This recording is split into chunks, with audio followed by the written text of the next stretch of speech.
Hello. Hello, people. It's a special broadcast here today. Special broadcast. We are going to do a watch talk along to the final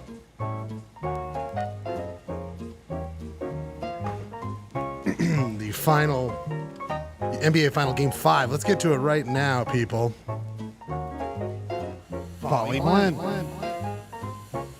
The following is a presentation of KTRD Sports.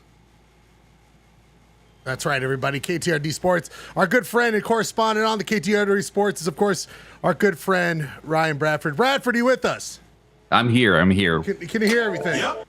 Can you hear that? I can. Can you hear me? Absolutely. We can hear you. We're so glad that you are here with us today on this great show. Ryan, what do you know about the insatiable love and enjoyment of NBA basketball, the final this year? The final. Of course, I know a lot of things. I don't want to spoil anything for the viewers. Good man. I just, just enjoy the game. Sports are good.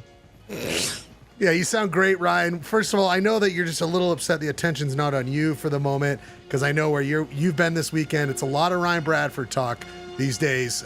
So I understand that we're coming from the most popular guy in Southern California capital, San Diego, and that is you, my friend. But we are here tonight. We just have a couple more minutes. 2 minutes, but it looks over, Ryan. Let's be frank. It looks frankly over. My name's Ryan Schlegel here with you, and again, another amazing KTRD Sports.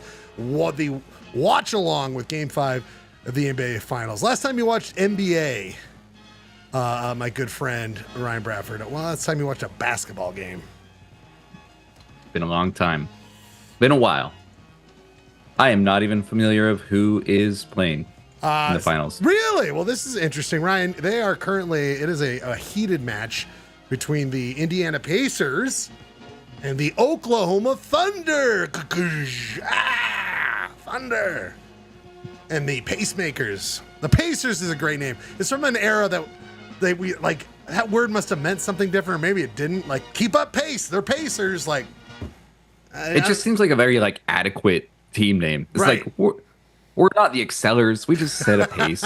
We set a very reasonable pace, and maybe that's why it's been a minute since they've gotten to the final, Ryan. Maybe it's a reason it's got. Maybe it's one of those slow and steady wins the race. Hey, you know what? Sort of situation. And am I in the NBA final? No, I'm not. I'm not in the NBA final. But are they? Yes, they are, Ryan. Yes, they are. So kind of like that joke on me, right, Ryan? Like, they're the ones who've made it on pace to be there, where I'm just lollygagging. I might, at this pace, Ryan, I might never win an NBA championship. I mean, I feel like any sort of pace that was fast I've ever had has gone now. So the pace that I'm going at is slowing down very rapidly. Oh, man. Ryan, I was thinking about this the other day, because I continued playing sports. I haven't since the pandemic. I need to get back into it. But I continue to play hockey as a rec league, or as we call it, beer league. Nothing special, nothing too crazy. But we've had fun with it. We did win a championship. So I was about to say something. You know what? We did hit the upper echelon of our league, of what we played at. We won the championship twice. But I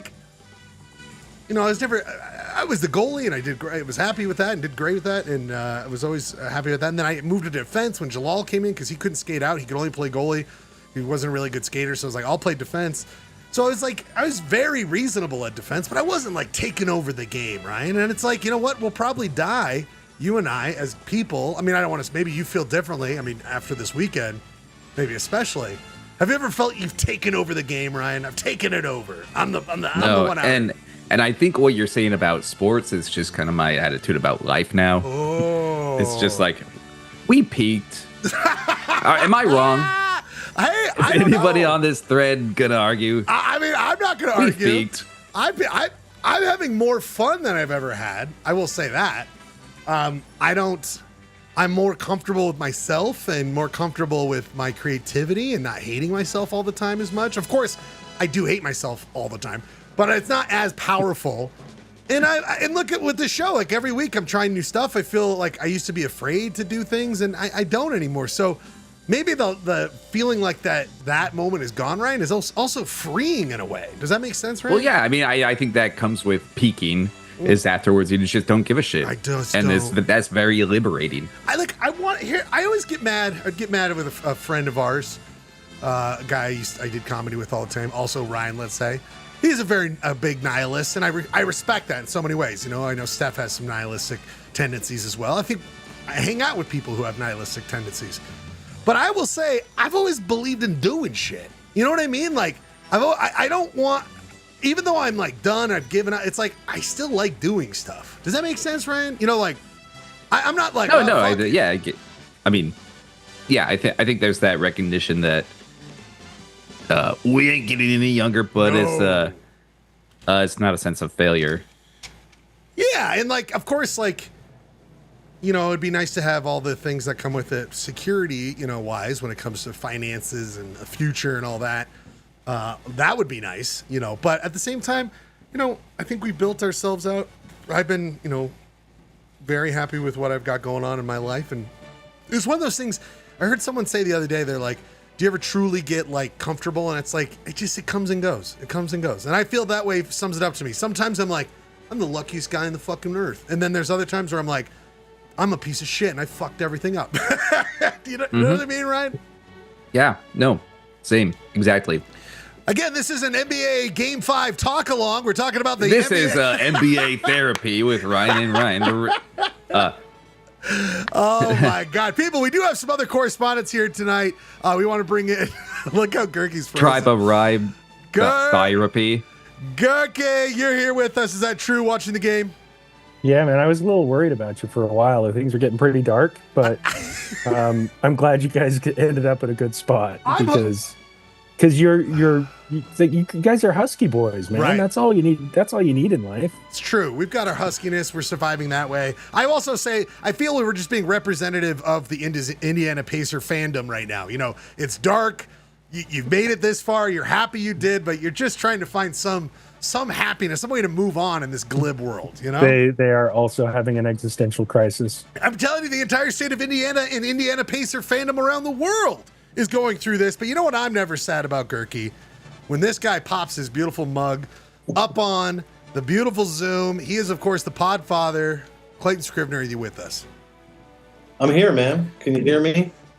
We can. I think it's coming through your. You don't have your mic, do you? Could be bothered. I need to grab it. I will grab it shortly. Buddy, your thoughts on this final game? We are doing, of course, a Game 5 talk along until it ends. Then we'll switch over to the regular broadcast.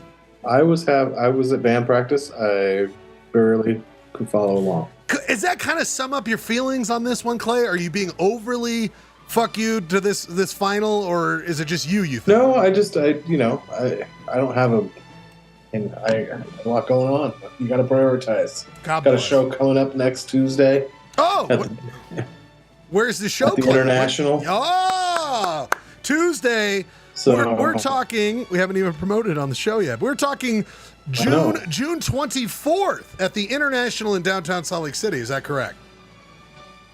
Correct. And the cool thing about this show is, we've been doing this Hearts Full for like 3 years. All originals. We've switched to original music, which is fun. That's great, Clay. That's fantastic. Yeah. Look at that. You put the work in.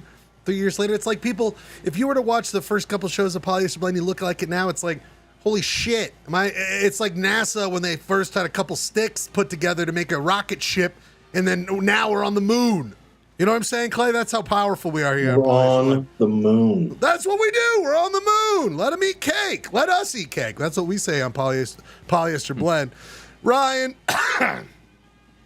last time you watched more than one game in a championship series in sports. Just last time you think you did. Was it the Jazz in the 90s? Probably the Padres. I guess I'm a baseball guy now. I love it. I'm loving and baseball. I don't even really know a lot about baseball, but they're fun to watch. Got that right. Is this game over? I guess we can just call this. Gurky, is this game over? I think at last I looked, they were down 11. Pacers were down 11 with 50 seconds left. So pretty much, yes. Okay. For any team other than the Pacers, yes, and probably for the Pacers as well. All right, well, we're moving on, people. This concludes our KTRD Game 5 talk along. We must go to our regular broadcast show, and that, of course, people, is Polyester Blend. And we must start Polyester Blend right now.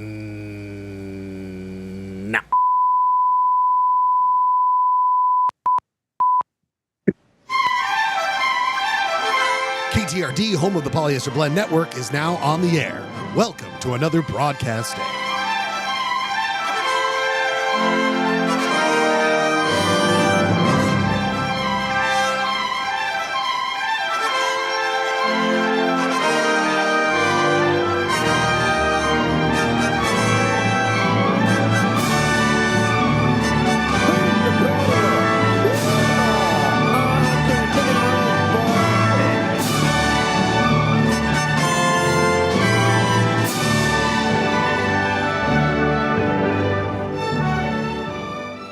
Polyester Blend Live streams Mondays at 8 o'clock over the internet from the Schledio in Salt Lake City, Utah.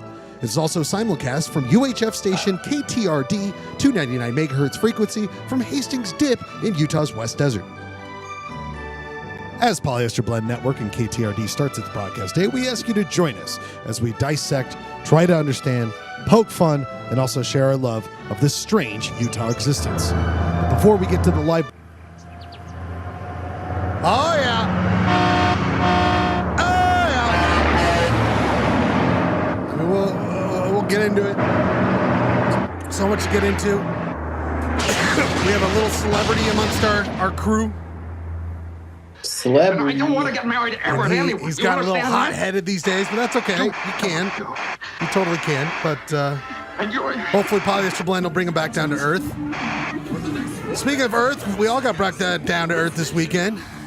We'll get into that. But we're all here. It's about community. It's about taking care of each other. And that's what Polyester Blend does. You join this community and you're not some miscreant, some bad character.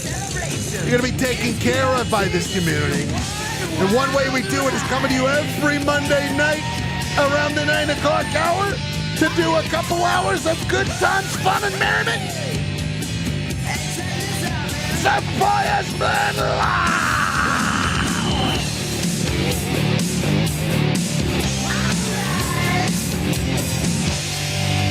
Sure.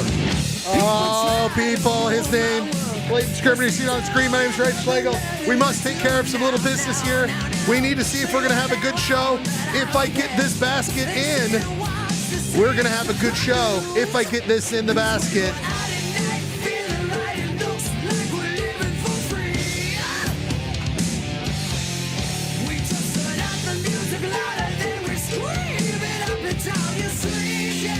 Cut it short, Ryan. I hit it short, and I just didn't get it in. Just did not get it in. But we're going to get in 2 hours of fun times here on Polyester Blend. A lot to get into. We got to get right into it. But people, Clayton, I know it's usually about us and Gurky, but this week we got to give it out to the guy, the little guy. That's what we call him. Little guy. The little guy on the show. Call me a little guy. I'll take it. The little guy on the show. He finally is like... The insignificant slug of the show. No! He's a huge part of the show, but sorry. It's like when, what's a popular singer's like, bye, guys, bye. Like, I don't know. You know, Ryan, what's the best singer? Dave Grohl. Dave Grohl. After Nirvana. Was like, bye-bye. I'm the star now. I'm the star. I'm the head cheese. Over the weekend! Ryan Bradford, and this isn't even in the final numbers, Ryan. What were the final numbers over the weekend? It's like 76,000 upvotes. Wow. Now, Ryan, when just travesty and horrific things are going on in Salt Lake, I guess that's your time to strike. You're like, oh, no one's looking. That's right. Well, nobody's looking. Finally, I can take the spotlight. No respect for human life? Okay, that's Ryan Bradford for you. People, I mean, some people would say that about this sign. Ryan holding up this sign. A lot of people did say that about that sign. Ryan, a lot of people in the MAGA. This is your comments. moment. I know you're going to tell this story on Mark Maron, WTF before it goes away. You'll get on there. I know you're going to say it on Good Morning America. But Ryan, we want the exclusive. What's the history behind the sign? What's the history about this photograph? Did you or Jessica take this photo, or did someone take it of you? Tell us what happened here. Yeah, no. Well, I mean, just like everywhere, there we had the No Kings March in San Diego, and I was, me and Jessica were both very excited, and so I made that sign. I wanted something hopeful, look how many people are gonna Ryan, real quick, I want you to go on, but like now that it's established like important art, your little sign, because it got so viral, I love you describing it in the way of like, I wanted to give the people hope. And that's what my sign about having a party when Trump dies. Yeah, I mean, I don't know. You're right. Right. It's good. Like I knew it was gonna be, big turnouts across the country. Yeah. And I just wanted, besides like trying to insult him or whatever, it's like, look, like who in history, has had like provoked this many people to wish your death, your demise. Like, yes. That is what you have done to this country. So something to reflect that, and then just something, to give people, like I said, hope. I agree, Ryan. Though it comes at the expense of someone dying, which, I try to stay away from getting that gleeful about people dying. But and also, it's not like death is natural. I didn't say I wish for you to die. You know what? I'm just saying, when you die. Points, Ryan. Points. That's good stuff. When you die, people are going to be a lot of people. You made a lot of people's lives really hard. Unnecessarily. I hope you guys have a party when I'm gone. We should do it before I'm gone. Let's just do it anytime we can, because God knows with you, and God knows with all our Huskies, we got to get our parties in now, or we might not make it to it. Ryan, was this your concept for the first one and you went with it, or do you have multiple? It kind of looks like you're holding two signs in your hand. Do you have two different ones? Yeah, I was holding Jessica's sign because she was tired of holding it. What was her just like, fuck them? Or like, what was her sign? Hers was, no human is illegal. Ooh, I love it. Now that's maybe a little classic. A little bit more important, a little bit more. I really think the font that you invented on this sign is really why it went viral. I was going to say, no. You nailed it, Clay. Go, buddy, because I was like, this font is all over the place. Yeah, I think it was the font and then the psychology of the way you wrote "die." Yeah, it'll get you. That's what I think. That might be why. Well, people, guys, check it out. Oh, it's the sign! Oh my God, we're on with the sign. Do you want to take a picture with the sign? Oh my God, I love the sign. Oh, do you have questions for the sign, Ryan? Oh my God. Do you have a press conference ready for the sign? Yeah. Oh my God, do I ever? Let's go to the sign press conference real quick, people. We must hear what he has to say. We go live to the sign. Sign, are you there with us? Hello, sign. Oh, yeah. What the fuck you want? Sign, this is from the coolest sign magazine of all time. You have been officially... Yeah, make it quick. I got a date tonight. I'm so sorry. A hot date. I just want to say, Sign, you have been nominated for the best sign ever, just beating out Got Milk and Robert Kirky is Porn. This is incredible. You know what? People love stop signs, but they suck. Hey, Sign? Is there any what? truth to the rumor that your hot date is with a Julia Reagan billboard? Whoa, Clay Dog, you're giving me a hard on, which in sign language, we say sign on. This is from Ace of Base magazine. Any truth to the fact that what's up? You were inspired by the hit song by Ace of Space? Ace of Space. What is it called? I Saw the Sign. I Saw the Sign. Are you inspired by that song at all? Well, I got to be honest with you, gentlemen. That song came out before I was born, but it is a classic among signs. Yep. The answer is yes. This is from a Horoscope magazine. We want to know what your sign is, Sign. What the fuck did you just say? All right, that's enough. He's got to go. People, back up. Yeah, I got to go, you assholes. One more question. One more question. Sign. Okay, from what Jeremy, is it? Yeah. Jeremy Matthews from Hand Lettering Nerd Magazine. How do you feel about people describing your lettering as a font when it's clearly hand lettered? Hey, you know what? That I was don't a get that. Don't compliment. I don't get caught up in semantics like some losers. Now, right. That's all I got to say for that. Give this back up, everyone. Back up. The sign has no more questions. Back up, everybody. No. Gotta go. Tell Reagan that I'm ditching her for a yield sign. Gotta go. I said, oh my God, people, that was the sign. Poly blend. Wow. And I'm so happy while that was going on, I did in fact, I'm going to probably post this all over my internet, but I did get a selfie with the sign. So that's pretty cool. So, wow. I mean, this is good stuff here, people. Anyway, in honor of Ryan Bradford being, just the biggest sign to hit since, I don't know, billboards were invented, we are doing a You Shop Bro here tonight using this image. If you don't have this image, take a screenshot of it. Join us and You Shop Bro, or just find it anywhere. It's on our San Diegan. A friend of ours, didn't he? A good buddy Andy reached out to you, and he was like, "Oh my God, I saw you on Reddit, the front page." That's fantastic. Like, Love haven't heard. Other people did too, like people from my past, but I haven't heard it from years. Only until you're famous. Only until you're famous. You know what I mean, bro? It's like, I've been here the whole time, people. I've been here the whole time. People, You Shop Bro here tonight. Well, we must get to a couple things. I just want to bring this up as a concept I want to move forward with as maybe a project in the next week or two. I don't know. I want you guys to mull over this. I'm doing it this week under bullshit, even though it's not bullshit. It's actually cool shit, in my opinion. But I wanted to go over the idea where the hell did this go? In bullshit, our hit segment, about the idea of twin songs when it comes to music and movies. The idea that you could have songs that have the same vibe, same feeling. And I'm going to throw this out here. See what you guys say. I'm going to propose, to get you thinking about this, the movie Dazed and Confused and the song, the wonderful hit song, did I close all that out? I'm going to lose my mind, you guys. I'm going to lose my mind. And the hit song, Smashing Pumpkins, 1979. I feel like they're trying to find the same emotion and same vibe. And that is why I call them movie and music twins. Do you understand the concept there, Clay?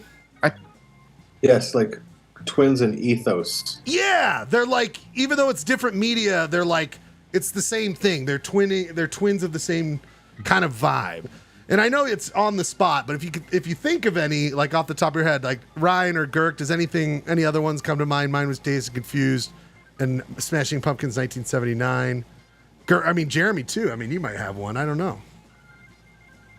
I read something somewhere that like they were, how they're like, if Dazed and Confused was filmed today, it would be 2007.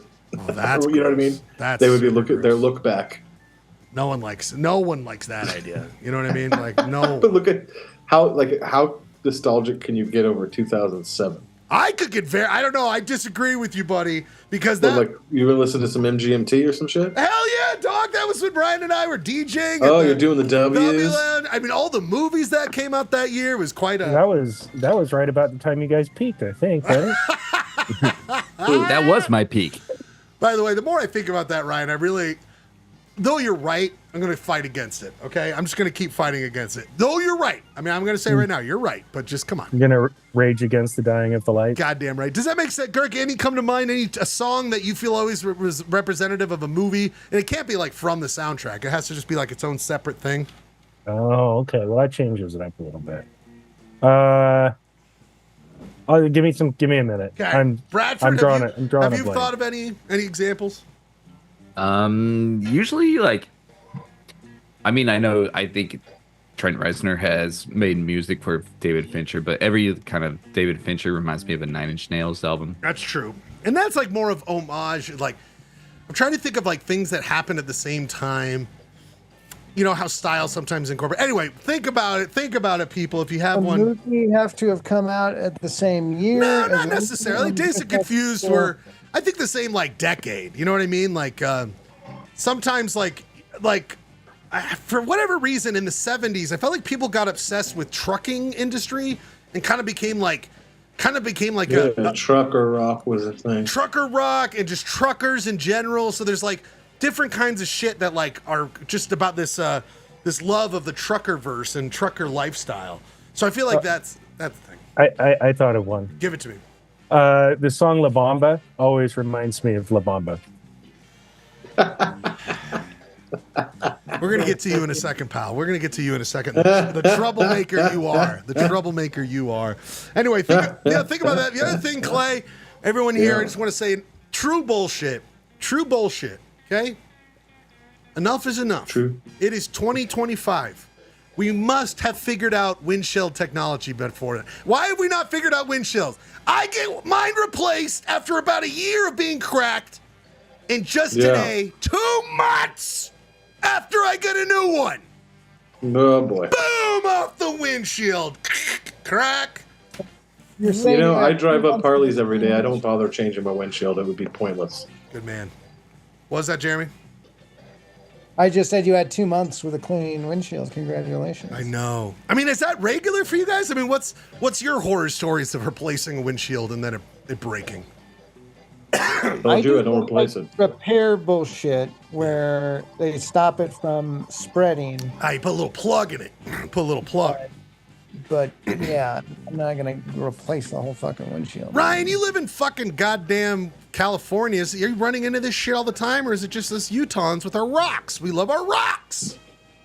I can't remember the last time I had to replace a windshield in California. You're too big now. I think people with rocks in their car, they just like to keep rocks in their car in Utah. It's true. We do. I will say, like, now, if you have to replace a windshield in one of these fancy cars with cameras and lane assist and stuff, sources say that'll cost you $3,000 to $4,000. Jesus. Because they have to recalibrate all the cameras that are pointing out at the front windshield, and so you're in for it. So consider yourself lucky, I guess, that we're too poor to buy nice cars. I'm just gonna. It's true. It's true. Wow. Let me just say this, gents. Before the pandemic, I had gone 5 or 6 years being carless. Now, yes, there would be renting cars for road trips and all that kind of stuff. I'm going to say my life was simpler. It was a simpler life. Now, is my life a lot more convenient? You bet your fucking ass. Am I getting air conditioning on my way to work in the morning? Oh, absolutely. And am I driving to work where I easily could ride my bike? Yes, but god damn it, they come with their own fucking problems. Anyway, bullshit. People, we must open the courts. Because a quick polyhead court. People, let's go to the polyhead court. Poly blend. People, this week, I bring a case. You guys can be the judge to this case, where you will judge, mainly you, Girk. But I had enough of it. This week's case in poly courts, where you guys tell us, we sentence this, is it guilty, not guilty? This week's case, Speed 3, 1.25 speed. The tagline, if this podcast drops below 1.25 speed, I will stop listening. Gentlemen, I need to know, where are you at when you listen to podcasts? Clayton, you go first. Do you listen to them at regular speed, or do you listen to them at this 1.25 business that I hear a lot of people do? I don't listen to podcasts. Oh, I'm so sorry. I'm sorry. I make one. You make a TV show. I'm making a TV show. Yeah, you make a TV show. All right. No, I don't have any go-to podcasts. I just simply don't. If you were to ever listen to one, are you fine with the normal speed? Do you know this feature? I don't know, but it sounds like a time-saving thing. What people do is they listen to it at 1.25, so it goes faster, but they still feel like they're getting it. That seems silly. Let's let everyone know. Ryan Bradford, I know you're not necessarily a big podcaster yourself either, though you are part of a TV show and do a great job on it. But Ryan, what are your thoughts on this listening to it at 1.25 bullshit? I'm sorry. I'm not trying to interfere with your judging. I don't know. I know a lot of people who listen to audiobooks on 1.25, and I'm just like, what? Like, what's the point? I mean, I guess with podcasts, if you want like the information, maybe I don't know. It's like, what are you rushing for? Where do you need to be? What's the rush? What do you got going on? Let's go to Gurky. Your thoughts on 1.25 speed? I think Bradford's full of crap. I only listen to things at 1.25 now. In fact, if anybody's speaking at slower than that, it's like they're drunk or something. I need people at 1.25. Mostly, I do less with podcasts because most podcasts I listen to aren't like 4 hours long. Right. Although everybody who does a podcast is like every word is so precious. They make these 3-hour long podcasts. I don't have time for that. I'm going to listen to it at 1.25 and get through it in 2 hours or whatever. listen, but if you're listening to an 18-hour book, then you saved yourself 4 hours. It's so true. Not enough time. And also the 1.25 is not that much faster than, especially depending on who the narrator. Save yourself 4 hours to do what? Yeah. So to listen to another book, move on to the next one, because a lot of these narrators they talk so slow that 1.25 actually just sounds like a regular human being speaking. Oh, that's a good point. You know what, Girk? I'm writing down that some points right there, Girk. We don't have that problem. If you have so little respect for the reader, like maybe just don't even let them read the goddamn book. Well, you hate them so much that you don't trust their pacing choices. Maybe you're the problem, Gurky. What do you think? And if I was just reading the book, I guess I could read it at whatever speed I want to read it at. Yeah, you could just read a fucking book. Because sometimes I read books fast, and that's disrespect for the author, I suppose. Right. Anyway, here's what I will say. Go ahead, Jeremy. Go ahead, Jeremy. No, that's all I was saying. Because you can skim through a book because it's shit. Right. But there is this implicit you're not appreciative. Have I found something really good? Like I wouldn't want to watch a movie and fast forward. Right. Oh, I thought of a good twin movie. Ooh, what is it? Taxi Driver and Psycho Killer. There it is. Oh, nice. There it is. Within a couple, I think 76 and 77, right? So that's a good Oh, Jeremy. Paranoia. Both New York associated. Oh, okay. Let's pause real quick before we go on with the sentencing. I've got a little tidbit that's going to drive all of you guys up. It's going to drive all of you wild. But it might have to be his new thing on the show. So I'm hanging out in Teasdale this weekend with my mom. And out of nowhere, she goes, "What's your most intelligent friend?" And I was like, "Wow, huh." And I was like, to my friend, all of my friends' credits, I was like, I really feel like one of the things I wanted when I'm friends with someone is they got to be smart. I've got to think of them as very intelligent. They might have a specific intelligence. They're not a fucking they cover everything or a Nobel Peace Prize. But I feel like all of my friends are intelligent.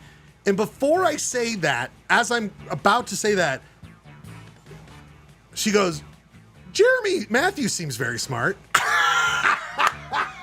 Wow. Yeah. And I was like, I immediately pictured Clayton, Ryan, Gurky's, producer Rob, everyone on their show's face going, I'm just glad she didn't say Clayton. We'd have some real issues with that. It wasn't most insightful, so it's true. It wasn't most insightful. Anyway, Jeremy, a little feather in your cap because again, I gave this assignment of the twin songs to everybody. You're the only one who came through on that, so I just want to point that out. People, here's what I'm going to say about the 0.5. Back to the case. So that was a recess over. Resource court back in session. Here's what I don't understand about the 1.25. If you got to cram a lot in, if you're into a lot, to Gurky's point, it does, speed up things and I am a fan of hearing how people actually talk. And if they are very slow in talking, I want to account for that. If they're fast in talking, I want to account for that. I want to know how these people are presenting it because a huge part of life to me as a human is the timing in which you speak. So I feel like if you're not actually listening to it in normal speech, the fuck are we doing here? All right, so I've got my sentence, but let's go to Clay. What's your final sentencing on 1.25? Is it get rid of it, or we must banish this technology, or do you let people do what they want to do? What do you want? What do you want, Clay? Yeah, I'm going to recuse myself. I don't really have any feelings on this. Okay. What a gentleman and a scholar. I mean, my mom... I will indict and crucify Gurky for pointing out that I need to be not the smartest person. I don't know. That to me is coming from a point of position of insecurity on his behalf. You can bring this up next week, Clay, on Polycourt. You can take Gurky to court about that, okay? No trial needed. He's guilty as charged. People, Clayton rules. Guilty as charged as being a total dick to him. That is sentenced. Let's go to Ryan Bradford. What? Guilty? Guilty! No, wait. No, the last thing I want to say is so much like art, art has just become like a consumption, I think, and instead of appreciation, and that's my argument against like 1.25. It's just like it turns any sort of art into just an act of consumption. There we go. When if you listen to things at 1.25, you're a capitalist pig. Sentence by Ryan Bradford. Sentence by Ryan Bradford. We go to Gurky. Gurky, you seem like the only one who might have a, what's it called when they a dissenting voice? You have a dissenting voice in this? I don't know. I feel like we've spent 25% too much time on this already. So Segment over. Gurky, that's enough. Jeremy, I'm going to say the same thing as you. Enough with the 1.25. Hereby sentence. Hereby over. I love that 4 dudes who never use 1.25 have never even tried it. Come on the show, you weaklings. And don't listen to podcasts and don't listen to audiobooks. Have handed down this enlightened judgment. Order. Get fucking Schlegel, Gurky. is there a way to put a little crown or halo above me? Like,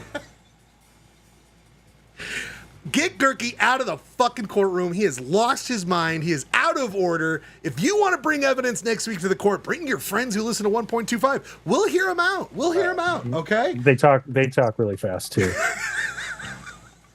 People, 1.25, rethink it. All I'm saying, rethink it. The next one I have to, just real quick, I have to recuse myself real quick, but I'm going to give it over to my attorney, Leppy Tibbetts. He'll take over. Hello, that's right. My name is Leppy Tibbetts. I am the attorney for Ryan Scott Schlegel, who in this very court last week was defamed, was told that he was rude and salty to the fine people of Polyester Blend. I am opening a defamation lawsuit against the rest of people in Polyester Blend against my client. We will hear more evidence next week, but this is a lawsuit of defamation against Ryan Schlegel from the other people in Polyester Blend. My name is Leppy Tibbetts. I will be here next time. Okay, you heard it, guys. You heard it. So, it's Leppy Tibbetts from Wendover? Yes. So you can see he has a desert snow globe. His office may be over the main street in I Wendover. was gonna say it looks to me like he's in East or West Wendover. Could be that. I don't know if he can perform law. We'll find out more about Leppy Tibbetts. If he can perform law. Weirdly, his mustache is so much thicker than his beard, and it's tossing me. I've heard people do stuff where you take a body. It's throwing me. It's tossing me. It's wrecking you, dude. You're totally you're cooked. You're cooked, buddy. I will say that you can do funny things when you get just a body and then circle the face and type in lawyer face and just see what things pop up. So it's a new world in AI. I mean, Clay, I want all these questions must go through my lawyer. I don't want to say anything, but it sounds like you guys are getting sued for defamation for calling me salty when I was proven not guilty in the court of Poly Blend. So we're still talking about that one time you were salty. People, all questions must go through my lawyer, Leppy Tibbetts. Leppy Tibbetts. We'll talk to him more. I think Clayton just admitted under oath that he was salty. I'll let my attorney take care of that. I'm going to contact your attorney. I want to settle this. I don't want to go to trial. That's why he's the best. I'm not going up against Leppy Tibbetts. Yeah, we got Peppy Leppy on it. I love my Peppy Leppy. He's always on it. I'm telling you, he's great in Wendover. He settles a lot of lawsuits at poker tables, Clay, when the guys think that they got dealt a bad hand. So you got to worry about that or a bad beat. You know what I'm saying, Clay? Also, Clay. I got a poker story about this weekend. That's bad. Let's go through this real quick. We're not going to spend too much time because I think we can save a lot of this for the Limp Bizkit crew because I think we're too early. Totally switching speeds really quick, you guys. Too early to talk about it. I think until we find out more information. But I think it would be stupid for a hyper local show in a segment we call Point of Ordah, where we go over hyper local news. I think we just have to quickly, or as much as you guys want to talk about it, but just again, beautiful protests both downtown and up at the U of U. This for No Kings here in Salt Lake. Ryan, 7,000 at the first one at the U of U, estimated about 10,000 at the one downtown that started at the Pioneer Park and then made its way to the Federal Building and then back. But sadly, along the way, of course, we all know now it's not any shock that there was a shooting. More evidence of that is coming out. The sadness goes to the person who died, who seemingly was just standing there, being a protester like anybody else that day. But he was fatally shot. I think it's out there, so it's in articles. So I'm so sorry to hear about Arthur Valasa Liu, who passed away from a gunshot wound. I mean, this guy sounded like an amazing dude. He's a fashion designer. He made it to Project Runway. He's done, he's just a dude living his life. He's got a family, and now his life is over. But I don't know. I think we all are thinking about it, but I didn't want to go too deep into it, Clay, because I feel like, we don't know everything yet, so it would be stupid to say stuff. So what do you think, Clay? Yeah, I think you're right. There's too many guns in this world. I think that's it, Clay. You said it earlier. I think it all comes down until we know everything we don't know, but at the same time, it just seems like too many guns. I don't want to, once you go down this rabbit hole and go deeper than that, it feels weird, but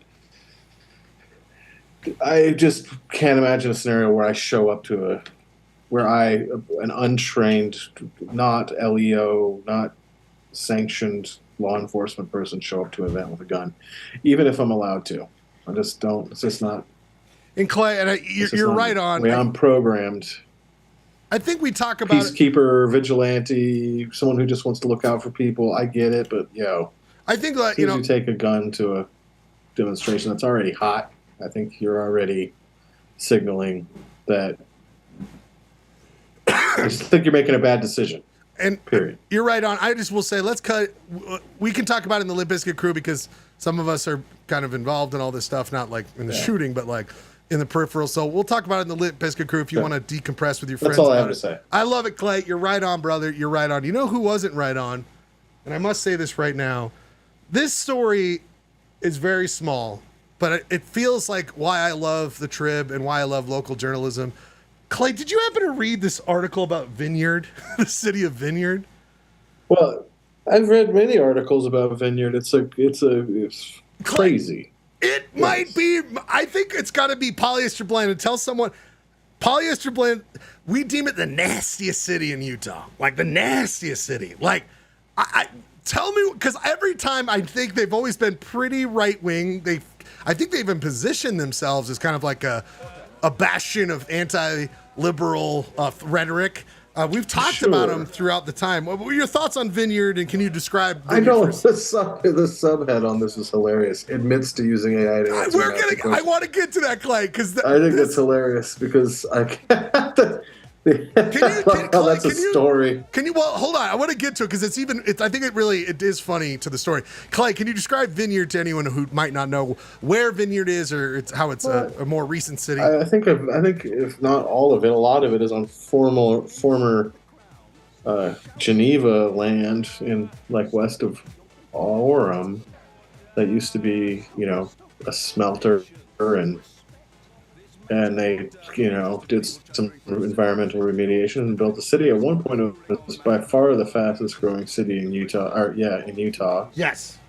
They toyed around with Utah. Remember, they toyed around with the Utah City concept, kind of like a 15-minute city that kind of got swept into the right wing. I think we even talked about it on the show years ago. But then they've also had like just classic battles. Maybe it's because it's a new city. Maybe it's because it's a very complicated political landscape down there. But they've just had some interesting unforced errors. That's it. That's a perfect way to put it. Unforced errors. Yeah. Clay, my favorite. So for the gist of the article, real quickly before we move on, because we got so much to get to here tonight, it's just that they have an RDA, a redevelopment agency, like Salt Lake City did till they renamed to CRA. Well, that was they took in taxpayer money and it was meant to invest and make projects and make the city better. That's what redevelopment agencies do. As you can see from the article, Clay beautifully points out that in Vineyard had a population of 133 and then now has 14,500. That goes back to when the city became a city. The RDA is supposed to have a council that meets and discusses these projects before they're done. Clay, according to the article, they had not met since 2011. So the committee that's supposed to be passing the RDA what they are like, yep, that's a project we should do. Where's the money going? Hasn't met for 14 years, Clay. And that's what's funny. No, I haven't read that. I haven't read this article. Was it typically the RDA board of directors is the city council? They just have to. There's in Robert's rules. They have to form. In this they have to reform and convene. In this case, in this article, they lay it out very well. I think it's the mayor gets 2 appointees, the school district gets an appointee. That's a taxing entity. That's the taxing entity committee of the RDA. Yes, exactly. But they haven't met for since that long. The best part, Clay, is that why I think it's funny about the AI answer is that this guy Riz like how do I say anything? Puts out a thing and everyone's like, well, you just put this into AI. He's like, yes, I did. Yes, I did. Okay, I am sorry. Yes, I did. And it's just but how did they bust him? What did it just? I don't know, Clay, but there's nothing funnier than the person already in a bunch of shit getting more shit on top of themselves. Like they shovel the shit back onto. I can't believe it. Like I can't believe that. Yeah, I mean, as a person who deals with words all the time, and we've discussed AI at length here, but to me, I have a different. This is to me. It's a little bit silly of a headline to me because it's honestly at this point asking someone if you've used spell check to write responses, except unless it was such an egregious response that it. You know what I mean? Like it didn't make any sense because they just plugged it into AI and like lazily regurgitated it back. I can't remember the exact details. The article will have more, but I don't know exactly how they were able to call out the AI-ness. But if there's enough where he admits that he did AI, like it makes it seem like it's pretty egregious. You know what I mean, Clay? I mean, we should find that document. Remind me next time I'm working with this writer to raw dog it. The only thing I want to do, I don't even want to show this. Only 2 more things here before we go to our first music break, and then we got so much more fun stuff to go through on Polyester Blend. I just want to say this. I'm not even going to talk about what he said because he's just doing it to get clicks. He's just doing it to get all. No, we're not talking about Mike Lee. Poly Blend. I'm just putting this up here. Okay. Okay. Without commentary, please. Just.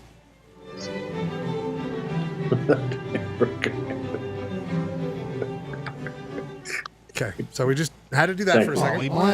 And then the last thing, no one here needs to comment on it besides Clayton and me or Ryan or Jeremy. No one else needs to comment. It's just last week after the show. I mean, our governor talking about Salt Lake City coming up with its own flags that I think was a beautiful workaround of the state legislature's ban on LGBTQ plus flags at city government property. I don't even want to talk about it. I just want to say, guys, this is going to be a new sound on the soundboard. They're dumb flags, and it was a dumb bill. Dumb flags is going to be a new bill. Is going to be a new sound drop. It was a dumb bill. And dumb bill. We should use both, right, Clay? Flags, and it was a dumb bill. They're dumb flags, and it was a dumb bill. Now, some agitator in the crowd. I don't want to talk about who it was. I'm just saying. Man, we had two polyheads go viral in the past fucking. Oh, sorry. I'm just saying. I felt the way this Cox was agitated by this individual, just randomly, was the way I felt agitated by Gerke earlier on during Polycourt. I'm just saying that. Okay, felt the same kind of agitation. Well, he used that old technique where he just repeats what you just said. And it gets you pissed off. Do we That's get a the total, oldest trick in the book. How many times did he say said stupid, and then he goes, stupid? I mean, talk about a brilliant prosecution. Oh. You know what I mean? Well, if we're talking about the agitator, we could do a post game all day long on this one. Wow, it's a slam dunk from the agitator. We love him so much, but just funny stuff. Ryan, if you don't know, our Governor Cox just lost and just kept calling the flags dumb. Wait, they are dumb. The pride flags are dumb. Oh, who's that guy? Oh, you heard it there. Look who dumb cleans flags up so well. And a dumb law. Wow. That's what.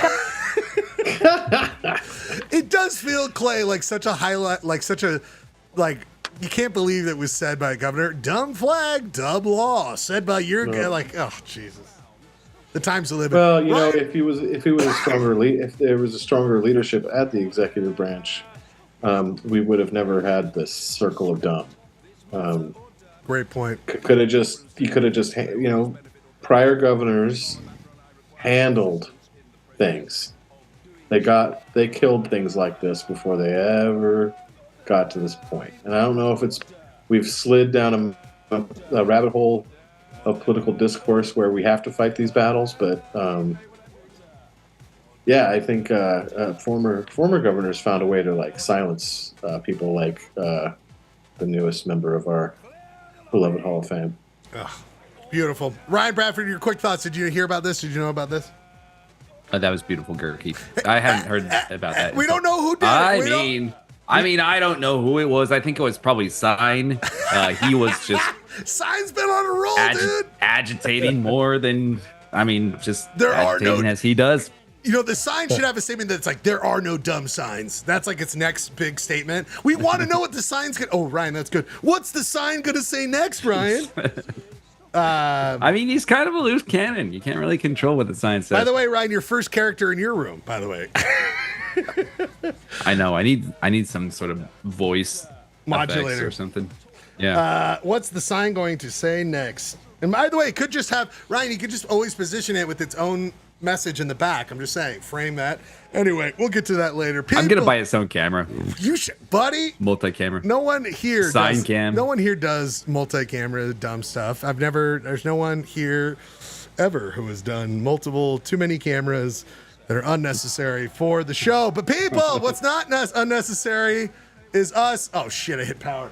People, we are coming back after our first music break with Pizza Talk, right, Ryan Bradford? Pizza Talk? We got some pizza talk. Oh, shit. Very brief pizza talk. Gurky's Corner. Gurky, when do you got to go? What's your out? I've got an hour. Okay, and then Jeremy, did you have one movie you could talk to, give your review in 2 minutes? 2 minutes, Gurky? Or Jeremy? Yeah. Okay. However many minutes you want. We're doing a new segment called Jeremy's Jeff Gway Movie Talk. So it's Jeremy's Jeff Gway Movie Talk. Okay, everybody? We don't have dinosaur talk because producer Rob, frankly, has other friends, which I think was probably the biggest breaking news of this that was like Rob Nielsen going to a bachelor party on a Monday night. What is going on? I did want to ask him because I was like, at Top Golf? What? None of that made sense to me. I feel like he's been doing that, like, you know how on dating apps you could do like friends, like it's like no I'm just looking for friends, like dudes. Oh yeah, just friends. Yeah. And you think he's got internet friends? I think he's doing. We must worry. We must be happy. We must worry about this. Worry for the show. Happy for producer Rob. And by the way, Clay, look what I got at Royals, the grocery store. Oh, hell yeah! Explore Utah National Forest. Grocery store in Loa. Beautiful. We'll talk about more of this stuff. Fame songs tonight in honor of our friend Ryan Bradford. I didn't see you guys post any songs in there. Am I wrong? I was too busy. I was running late and I shopped, but I haven't picked out anything. But I can think of a song. Ryan, think of a song. We lost Ryan. I would put David Bowie, but that would get us kicked out. I got a song for us. It'll be 2 minutes exactly. It's from the Steel Guitar Hall of Fame album I picked up a couple years ago. I love this so much. It's just instrumental slide guitar songs from Nashville, and it's just all steel guitar songs. This one's called Nashville Glide. It's 2 minutes. We'll be back after this 2-minute song on Polyester Blend. Songs of Fame. We got Pizza Talk. We have so much fun stuff. You Shop Bro, topics, little Wiki music game. So much coming up here tonight on Polyester Blend. See you in a second. Polyester Blend Fame songs. Poly Blend.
what it is about me, gents, but a couple of years ago, I was like, I just want to listen to steel guitar songs. I just want them. I love that.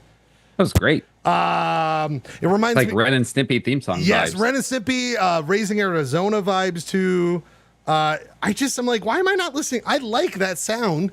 Let me dive deep into it. But that is, of course, Nashville Glide, Herbie Remington. Herbie Remington, people. Is that question. All right, people, we must get right into it. Actually, before we get right into it, Ryan, real quick, I just want to pay homage to Pando. Ryan, do you know what Pando is? What's Pando? Pando, everyone in Utah knows. Largest organism. Biggest tree. Biggest thing.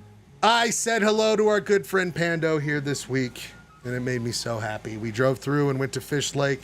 Ryan, I had one of those Utah weekends where, yes, horrific stuff was going on. Don't get me wrong, but going from place to place in Utah where you're like, God damn it, I'm in the desert. I'm in a mountain. I'm in a desert. I'm in a mountain. Like, I just love this place, buddy. I'm sorry.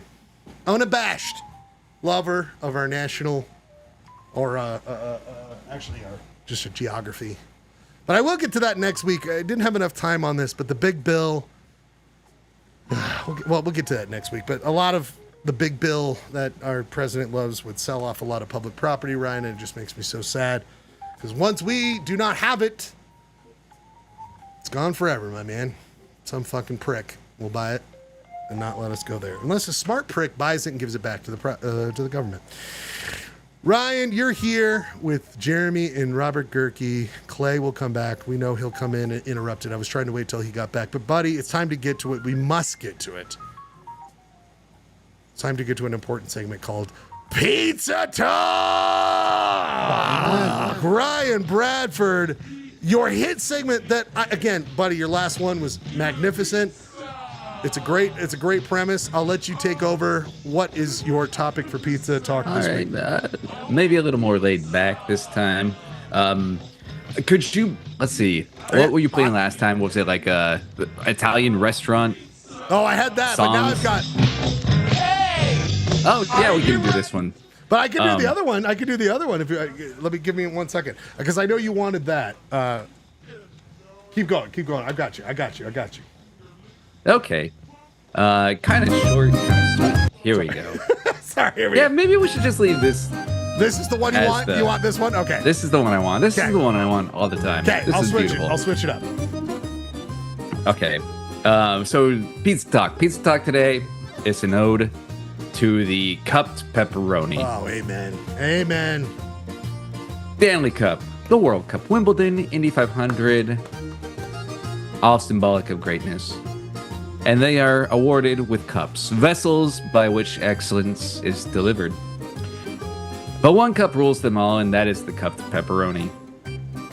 For pizza heads, there's nothing better than getting a slice dotted with cupped pepperonis. Basically, the rim of the pepperoni slice curls up as it bakes, turning these little discs into grease chalices.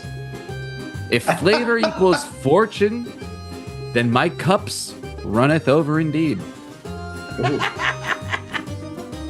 The cupped pepperoni is not just aesthetically and palatably more pleasing. It's a sign of higher quality.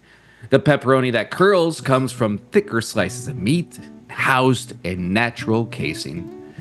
Chain restaurant pepperonis don't curl because they're using cost-effective thinner slices that, yes, cover more of the areas, but they lack the quality. These floppy ronies are bound to succumb to the cheese, just get drowned in it. Limp dick, more like limp disc. But like pizza and like sex, there's no such thing as bad pepperoni. Just some are much better than others. So cheers to the cupped pepperoni, the holy grail if it was made of meat. Oof. And that is today's Pizza Talk. Hey, are you guys hearing him when he does this? I'm swooning when I hear this. Poetry, man. That's fucking poetry. And also, so are you going on record for like you actually have tips to cup, like how to make a cup? Good question. That is stage 2. I have cup? not. Wait, is this a two-parter? Is this your pepperoni trilogy, Ryan? I might. Well, it might be a pepperoni trilogy. I'm gonna have to experiment, play with cups, because that is still like a young boy at a Victoria's elusive talent for me. Yes. Girl, you make my pepperonis curl. You make my pepperoni. Ooh, my pepperoni's cupping also, right now. Can I propose a name change for Limp Biscuit Crew? Limp Disc Crew. Yes. Limp Discus Crew. Limp Discus Crew. Limp Discus Crew, and it's like it's Fred, or it's a bunch of what's the lead singer's name? Fred Durst. Fred Durst's face on a pepperoni cup, Ryan. You know, with the hat like on it. Oh my god. Well, because we had pizza at the cabin this weekend, and the discs curled. That's what you want. That's what you want. And I just don't know how to recreate it. It just happens sometimes. Dude, you think it's size of pepperoni versus heat it's applied? The thickness. There's a very in my research writing this ode, there's a very informative blog post. If you just Google cupped pepperoni, what's the deal?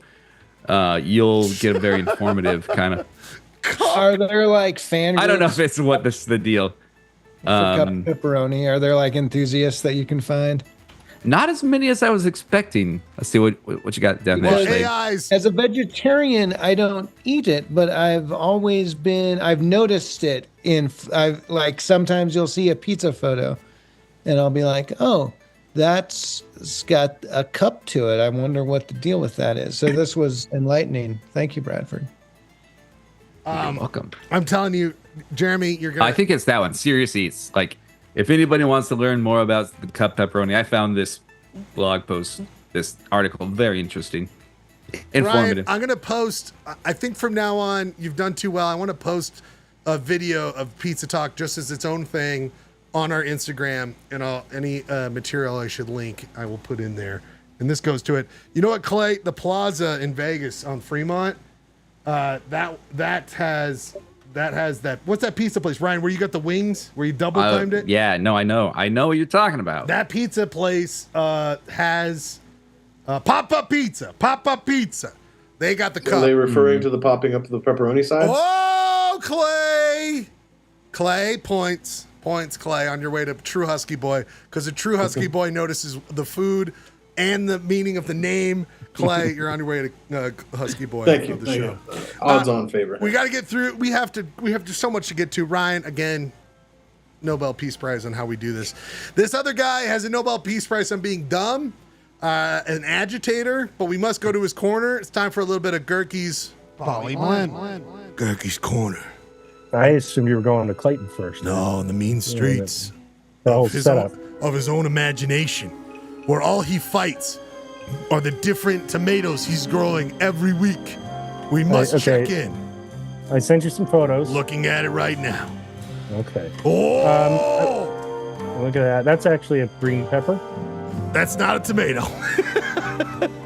But it's growing. I'm starting to get green peppers there. They're coming in nice. Got to do a little weeding apparently. Well, don't we all, Girk? Don't we all? The next one is this one, Girk. The next one is this one. Yeah, see there, you can see that tomato. That's my biggest tomato so far. That's what she said. It's coming in nice. It'll be good on a pizza that's a Roma tomato.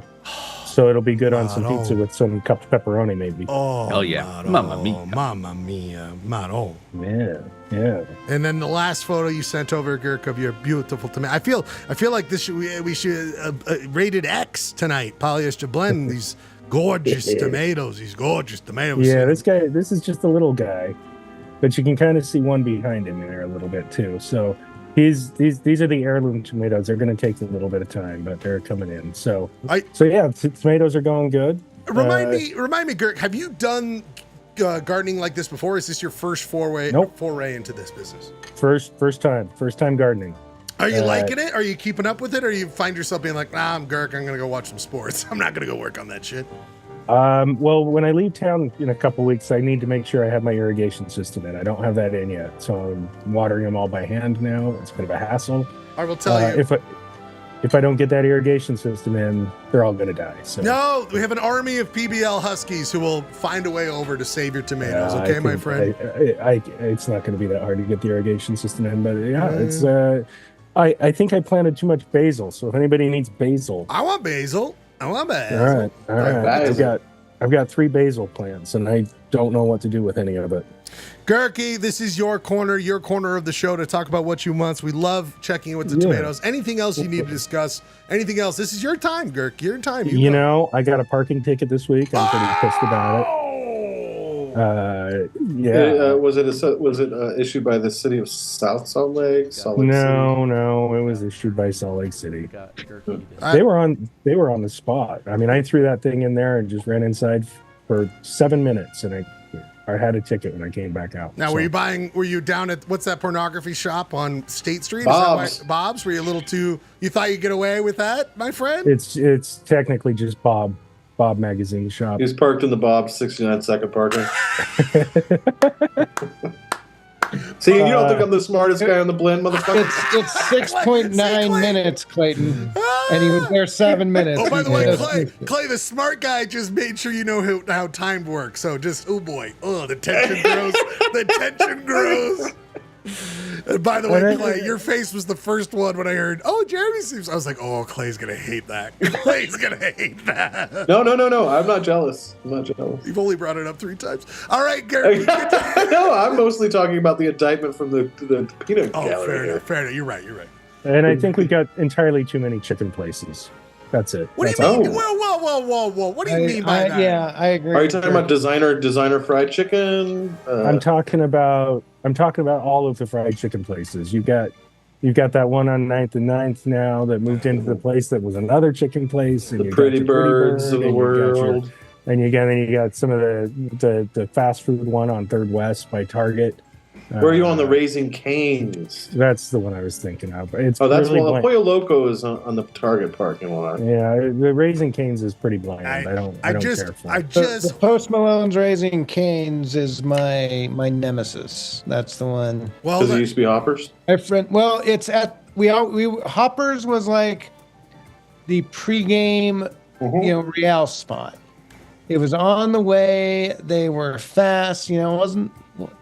And now we just have this ugly ass Post Malone bullshit. Oh yeah.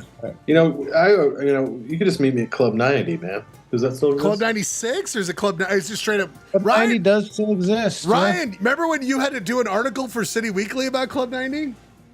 Oh fuck. Yeah. So that's the only time. You probably did an article about Club 90 like when it was popping, like when they did like.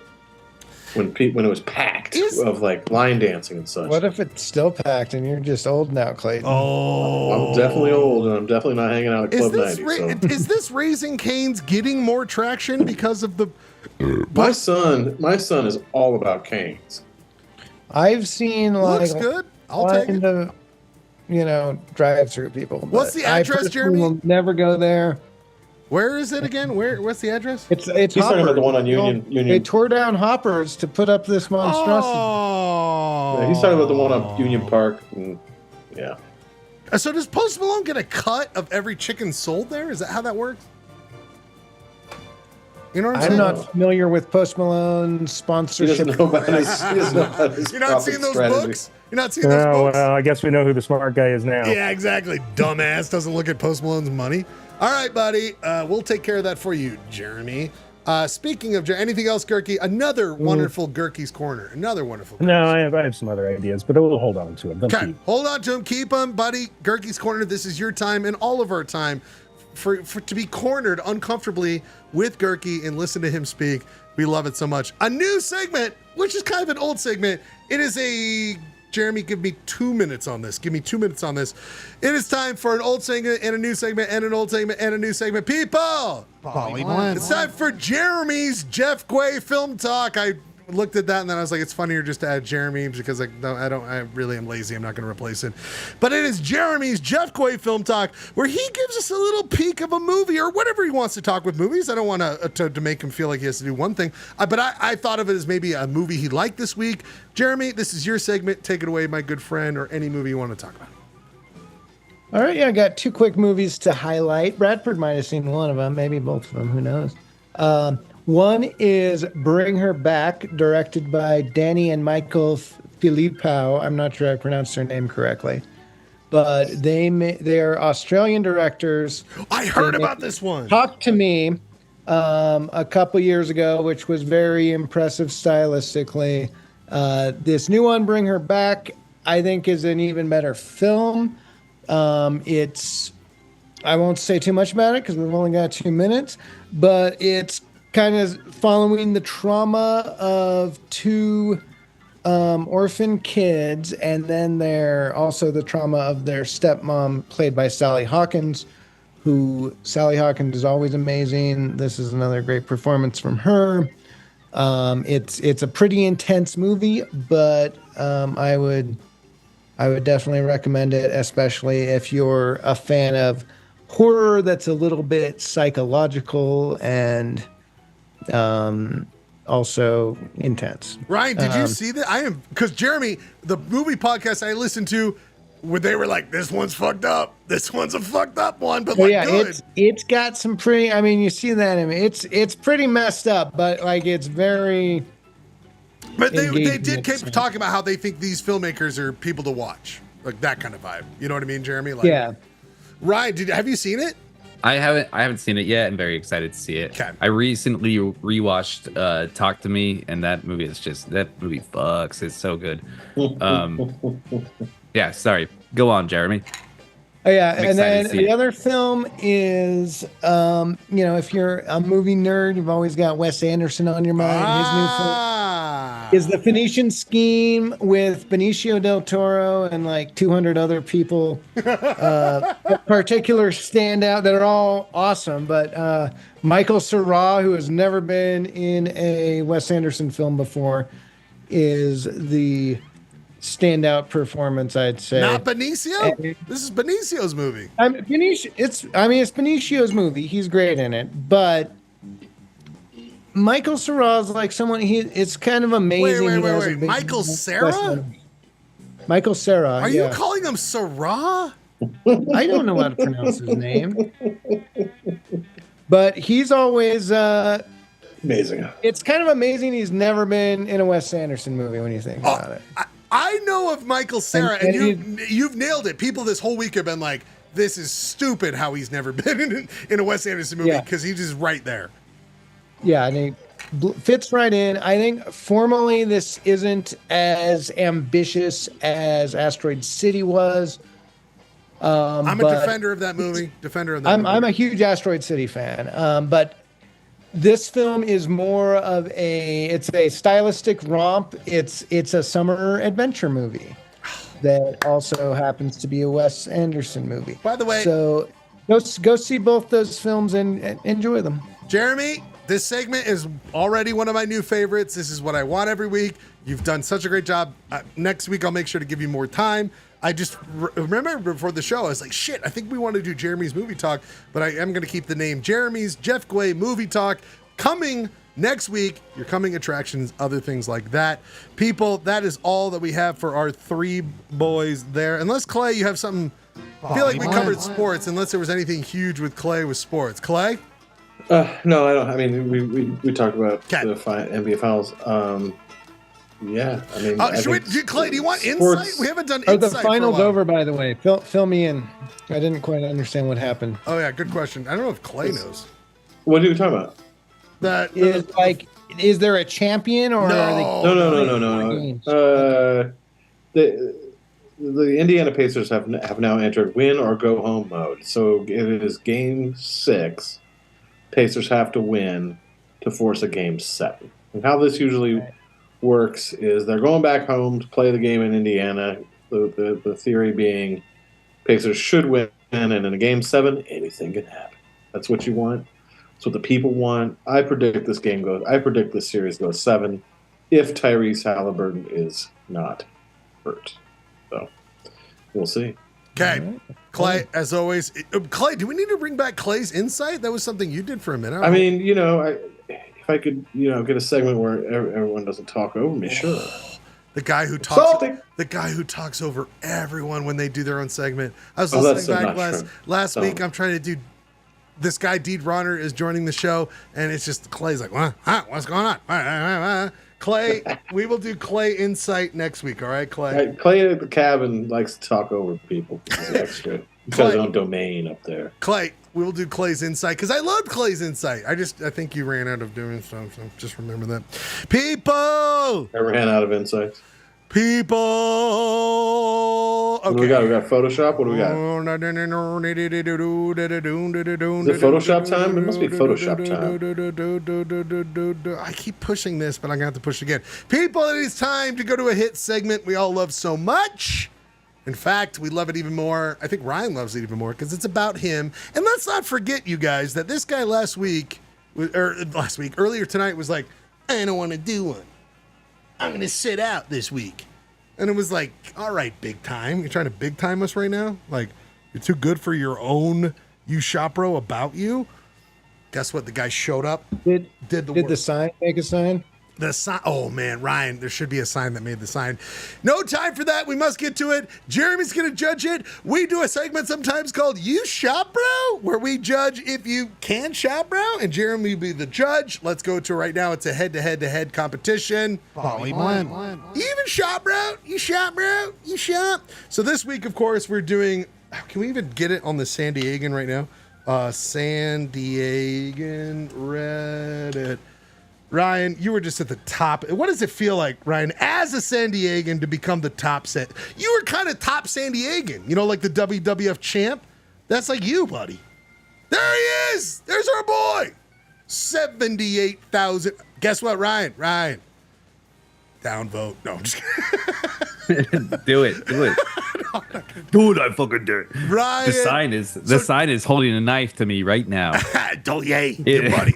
Hey, you want to see your buddy live? If you're gonna downvote that, you're gonna die. Your buddy's gonna die. Hey, your cat is gonna die. Your wife's gonna die. Tell that chump to fucking like it. Ryan, again, remind us. This is your photo. Your wife took this photo. Jessica, yes, she took the photo. And you posted it.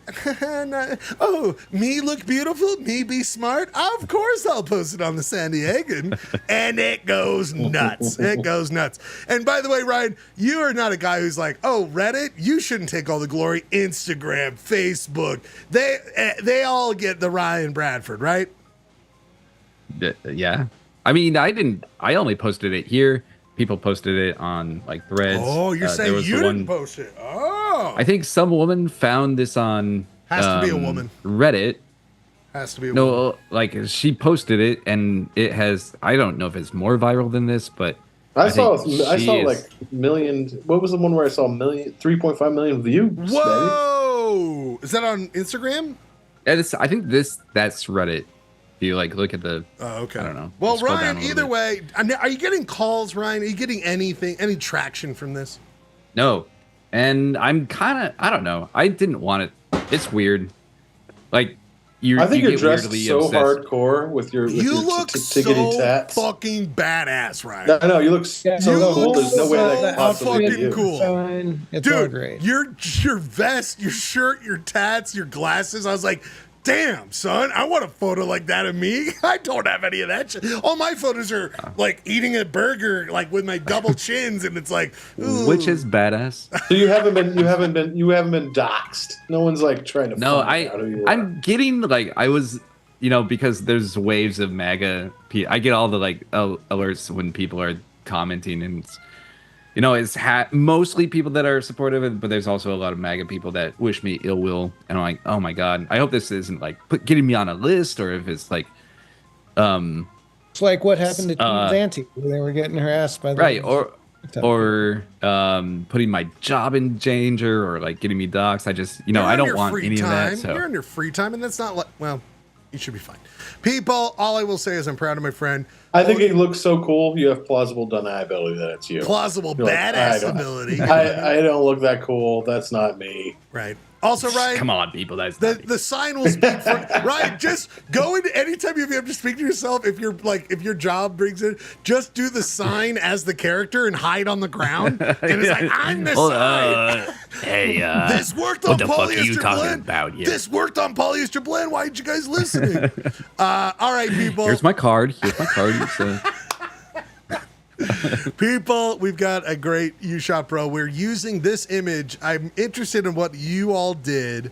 Jeremy, do you remember who won last time? It definitely wasn't me. I think it was Ryan, right? Was it? Or do you remember it all? That was a long time ago, man. It's been so long ago. No one remembers. Okay, we go. Oh, no, it was remember which Rob. team Rob it awarded was, me but then- when Rob that's was right. the... Rob was the yes. Okay, well, let's do this. Ryan, you are the sign holder. You are the viral star. We must give the power to you. Ryan, who do you want to go first in your viral sign U-Shop, bro? I want to see what Ryan Schlegel brought. Well, Going straight for it, huh? everyone's going to get mad at me. Let's just be clear. Everyone's gonna get mad at me too, but Well, I did a classic. Oh, everyone's going to be like, oh, he did it again. well, I'm just going to record. My shop sucks this week. All right. Well, let's. Clayton, however, I will say it was like, I got to get out of band practice, guys. I got to go make a shop. Well, let's do this. Let's do That's this. just dedication. Let's not forget, guys. He showed up for band practice and he shopped. Guys, let's not forget, and we're proud of him, guys. Jeremy has his whole set of cards. Clayton says he sucks this week. Card is already in play. So let's remember that. You know this. So he's already said that. Ryan, I came up with 5. Holy shit. I came up with 5 for you because I was so excited. Jesus. So Ryan, I think they all tell a story. I'll tell you which one I formally submit. Well, actually, I should say it right now. The last one I formally submit, Jeremy, okay? So all the other ones are just for fun. All right, Jeremy? Gotcha. First one, this guy is no stranger to showing up when he needs to make a message loud and clear. He's done it before when he has gone to Costco before it opens with his did a wake and bake ready for a chicken bake. He's been there before, people.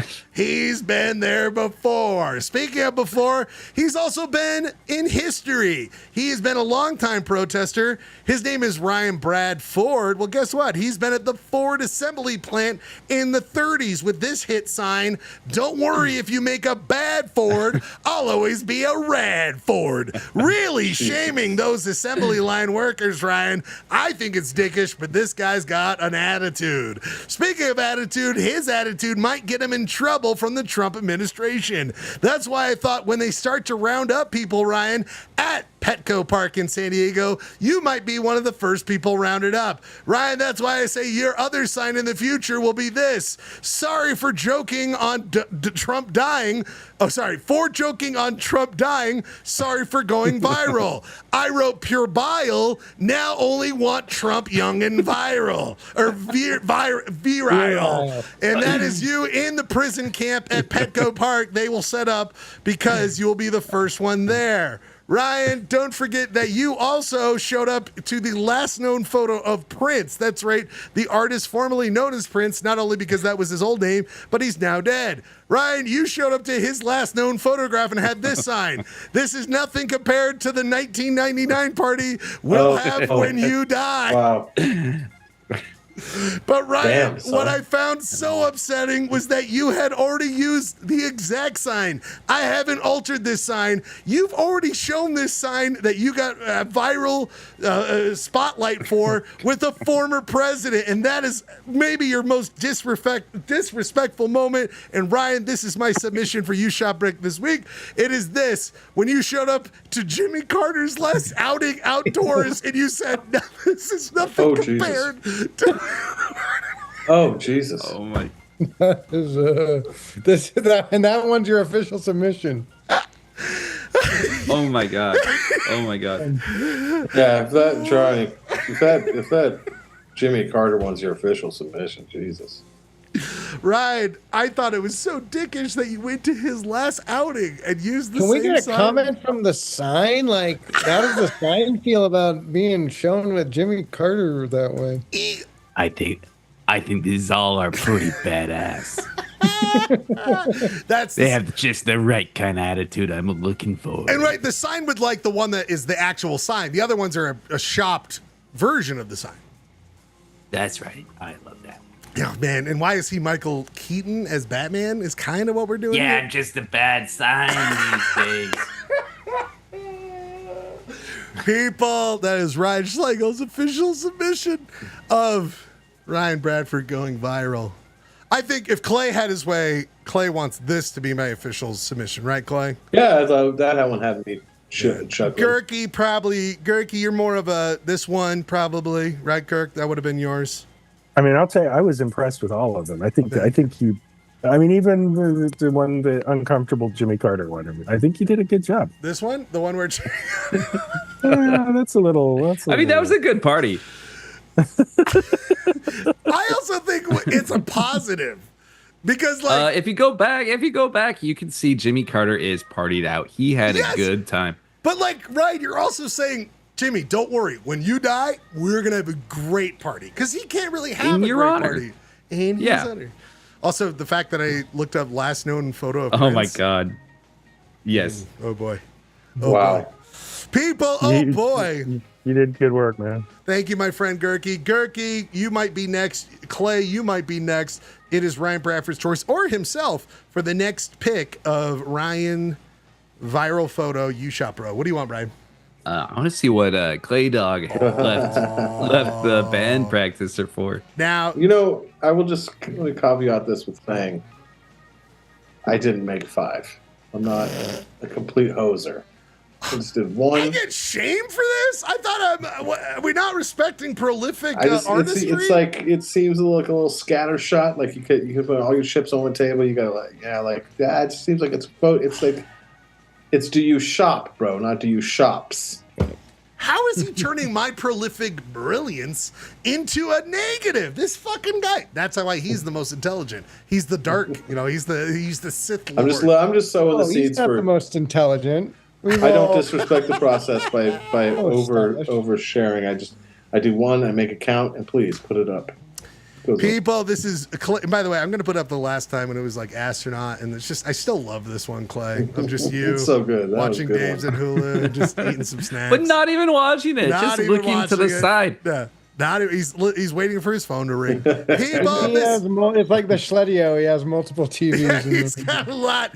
And I always thought of it because you can see in the background the ship is already sailed. That Clay was like, fuck it. Fuck it. I'm staying here. People, he didn't say fuck it this week. He said, yes, I'm going to make a sign for Ryan Bradford's viral photo. It is the... Oh. Did you smooth out my face? He put it in AI. Yeah, And also, put that AI plug in. What? I wanted you to look. Could you not get our friend from Domino's in there? Like, I thought... No, I just... he is the Noid here, man. I'm just like... I like the way AI, smooth your skin. Wow. Isn't that weird? Isn't that weird?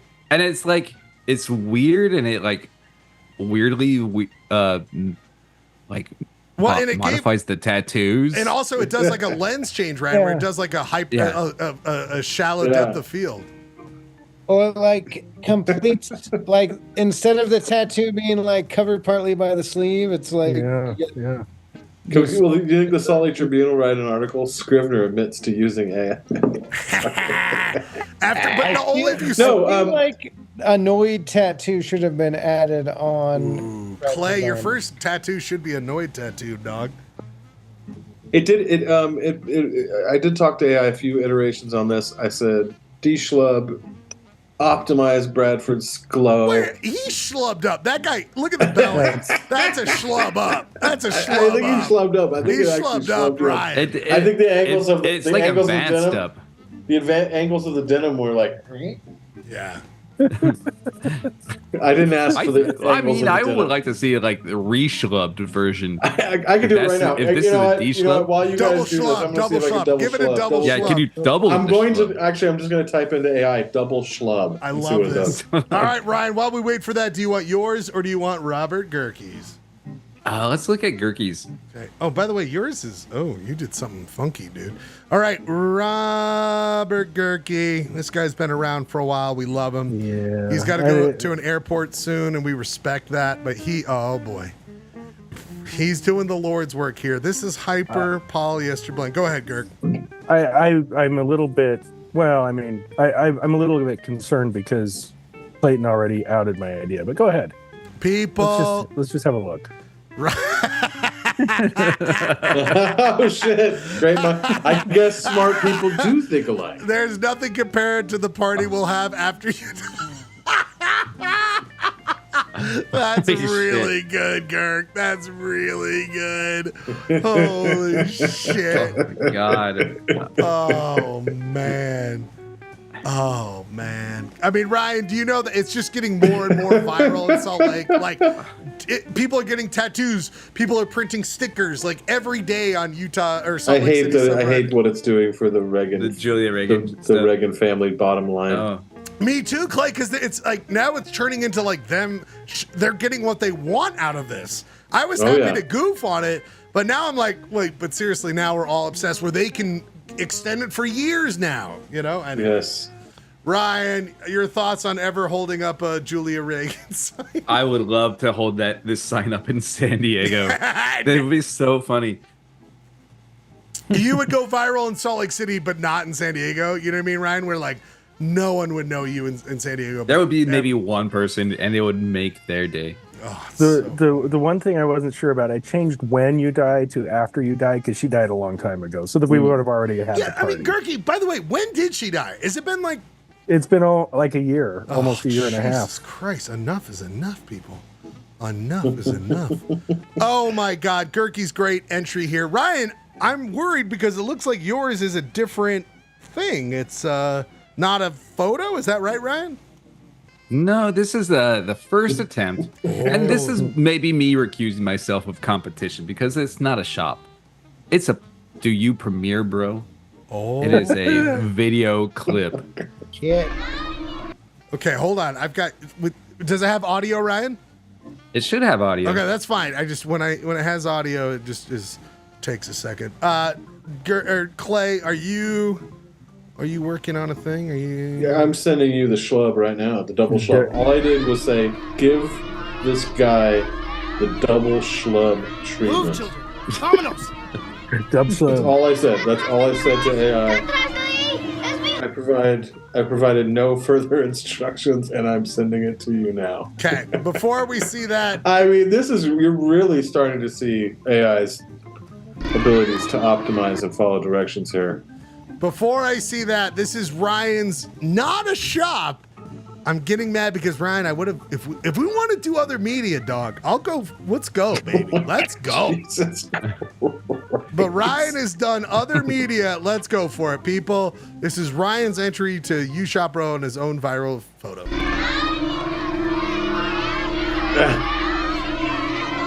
Move, children. Dominoes. Shut the fuck up. Fuck you, Ryan. Fuck you.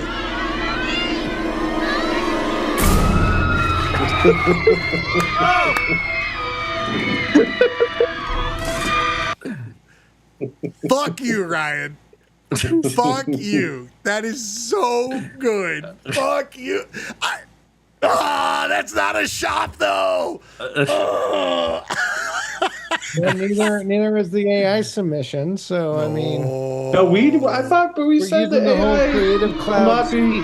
Ryan, that clip still lives in my brain all the time. I'm so fucking happy you did that. I Ryan. thought we decided we weren't going to give demerits to AI. Well, Jeremy's always said it perfectly. He is the judge. Go ahead, Jeremy. I've always said that. No, you've always said if it seems like an unnecessary crutch, that's when demerits come. If it's a reasonable artistic choice, am I misquoting you? I've always said I will happily deduct points for AI. That's always been my. I will happily deduct points. I've never said I would not. I said I will take it into account if you guys want to submit AI. Well, you do have a I'll card. consider it. You do have a legal use of AI card, so just remember that, okay? And then, of course, you've got the unclear moral. Looks like a dick. What did you search card? Clayton says he sucks. And then where's my favorite? Jeremy, logic fallacy card. Logical fallacy card. That's a good one. So you can always pull that. Oh man! So Ryan, yours is perfection personified. Oh my god! And so he funny. made the original image too. And by the way, he was like, Jessica's help. And he's like, I'm not going to make one today. And then he makes a video. What the fuck, Ryan? That's incredible. I can't believe you did that. And I don't have a use Premiere instead of Photoshop card, so I'm just gonna have to fucking give it to Bradford. Wait a minute! You didn't even see Clay's. You didn't even see Clay's secondary. I thought Clay. Oh, the double schlub. Yes, Double schlub treatment. All right, let's see the double schlub version. I didn't think that was an official submission. No. Could you imagine Jeremy at Cannes Film Festival, and it's like, no, you haven't even Palme seen d'Or. it. They're about to announce it. And they're like, hold on. You haven't even seen this one, you idiots. Take a look at this. Oh wow, that's Damn, pretty dude. good. This is like a nice look into the future. It's like your late Jim Morrison phase. Maybe the double schlub treatment. Oh, and your new tattoos. The You've lost your tattoo old changed. tattoos. Yeah, the tattoo's Yeah. like a flower now. And Ryan, I mean, a thing you've said for years. You gotta poop, baby. You gotta poop. I just love the toilet emoji. It's just so good. Poop. Oh my God. Jeremy, again, does this year change your best picture? Again, like, everyone stop. Best picture can't be announced at the Oscars until we all watch this last movie. Yeah, we all have to sit down and watch it. I mean, it is amazing. What do you want, Ryan? I'll Jeremy, give what is it? Clayton What that. is it? What is it, Jeremy? Who's the winner? I gotta give Bradford just ultimate Husky Way credit. Man. He brought the sign originally, and then he brought the Move, premiere. children. Ominous.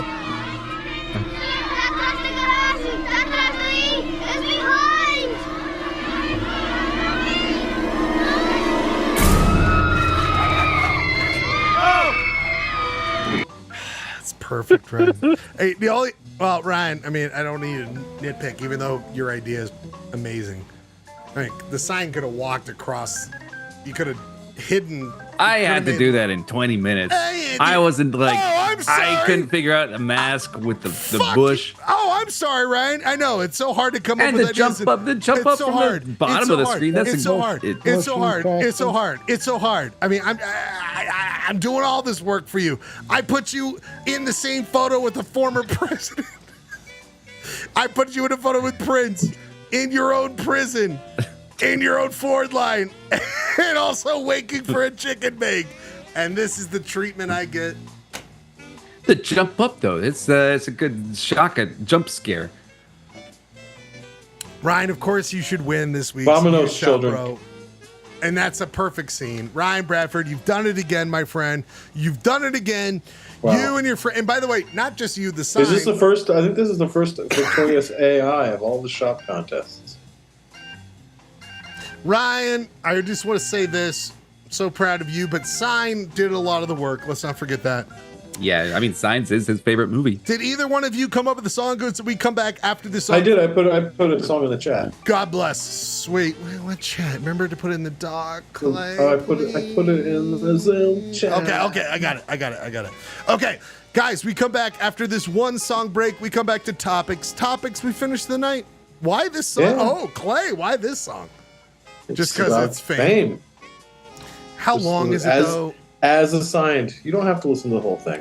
God, I can't make our fans listen to this. So we're gonna do 2 minutes of this song. It's Prague. What do you baby. got against the Holy Triumvirate, man? We're gonna get into that later at some point. Oh, we lost Girk. Girk had to go. People, we do have the main Husky boys here, and Judge Jeremy. Judging tonight, Jeremy, great job. You made the right choice. I'll just say, Jeremy, you made the right choice tonight. Was it outside of the bounds? If I knew I could do visuals, like a video, I would have made a different choice. But at the same time, Ryan made a choice a long time ago when he, was I'm imagining, like, why isn't Clayton speaking up, saying, like, you did 5 different submissions, and yet you're complaining? That's what I'd imagine Clayton might say in this scenario. All I will say is that there's a creative powerhouse in Polyester Blend, and sometimes Clayton's is reminded of that. People, he's reminded of this song he loves so much. It's called Rush Limelight, another theme song. We come back after 2 minutes and 20 seconds. First rush of the entire Polyester Blend history. We got some good topics here tonight. Good topics here to end the show. And then we got other things to discuss for next week's show involving homework that I've been hoping you guys work on. And I'm going to reiterate that. But until then, let's not rush it with Rush. The gilded cage, living in the limelight, the universal dream for those who wish to see, those who wish to be must put aside the alienation, get on with the fascination, the real relation, the underlying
Rush drummer, R.I.P. Don't remember his name.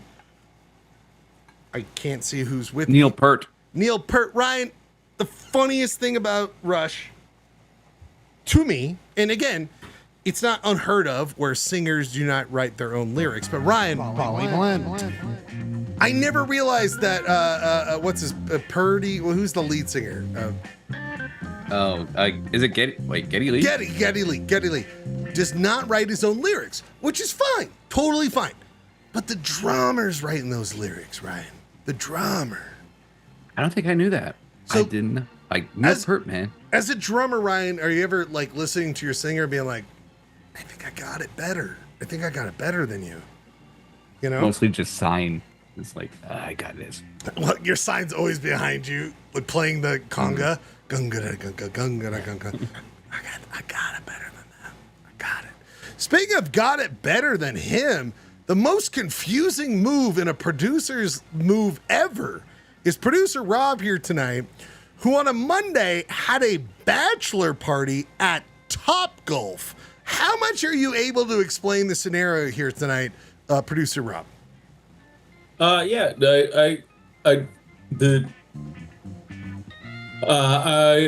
have a friend who's getting married this week, And I was, I found myself on a large group text from somebody who I did not know who they are a week and a half ago, who said, hey, everybody, we're having a bachelor party for John on Monday, the 16th at Topgolf.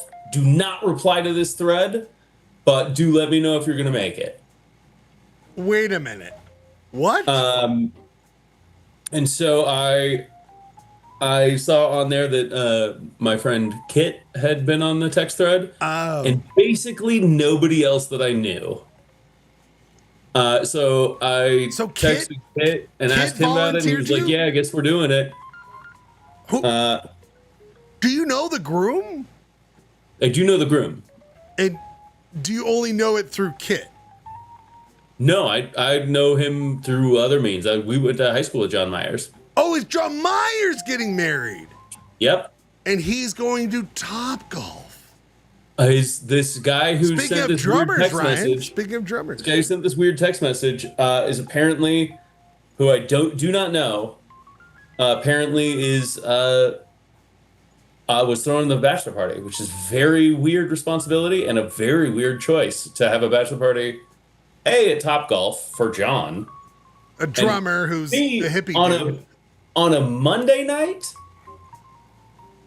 It was very weird. Extremely weird. But, you know. I would have been suspicious. So I reached out to Kit and confirmed. He was like, yeah, I guess we're doing it. We're in. So I texted this guy privately and I was like, hey, you have Kit's wrong number, but all right. We're in. Right. And then I reached out to Kit today and was like, you're my driver, right? And no response. Finally, I called him and woke him up, and he was exhausted and too tired to go. All right. We do want to hear the rest of you and Kit going to Topgolf. So I decided not to go. Ugh. Oh, wait. And I didn't go at all. Wait a minute. I felt really anxious and real bad. But you didn't join the show earlier? No. Oh, well, you know you're always welcome. Anxiety is where we live, Rob. And Ryan Bradford lives in anxiety, myself. I did not want to go to Topgolf with the only person I knowing there being the groom. But you got a great shot. I played golf with you. You actually have a great shot, Rob. You have a great shot. Wow. Yeah, my anxiety is not about my game. It's about hanging out with a bunch of dudes I don't know. And an expensive place. I played. Do you play the Angry Birds? That's the one I played. He didn't go, but he would have. But if you were at Topgolf, you've been to Topgolf before. I have been there before. But there's an Angry Birds game you can play. There's a game where you play. It's like Angry Birds, but you're hitting a golf thing. Well, Rob, it's like something for the people who don't actually know what they're doing on golf, to make them give them a little more motivation to play. So that's the one I ended up playing when I was there. Also, so I was just curious. And Rob, that kind of activity is, I'll be there for you, buddy.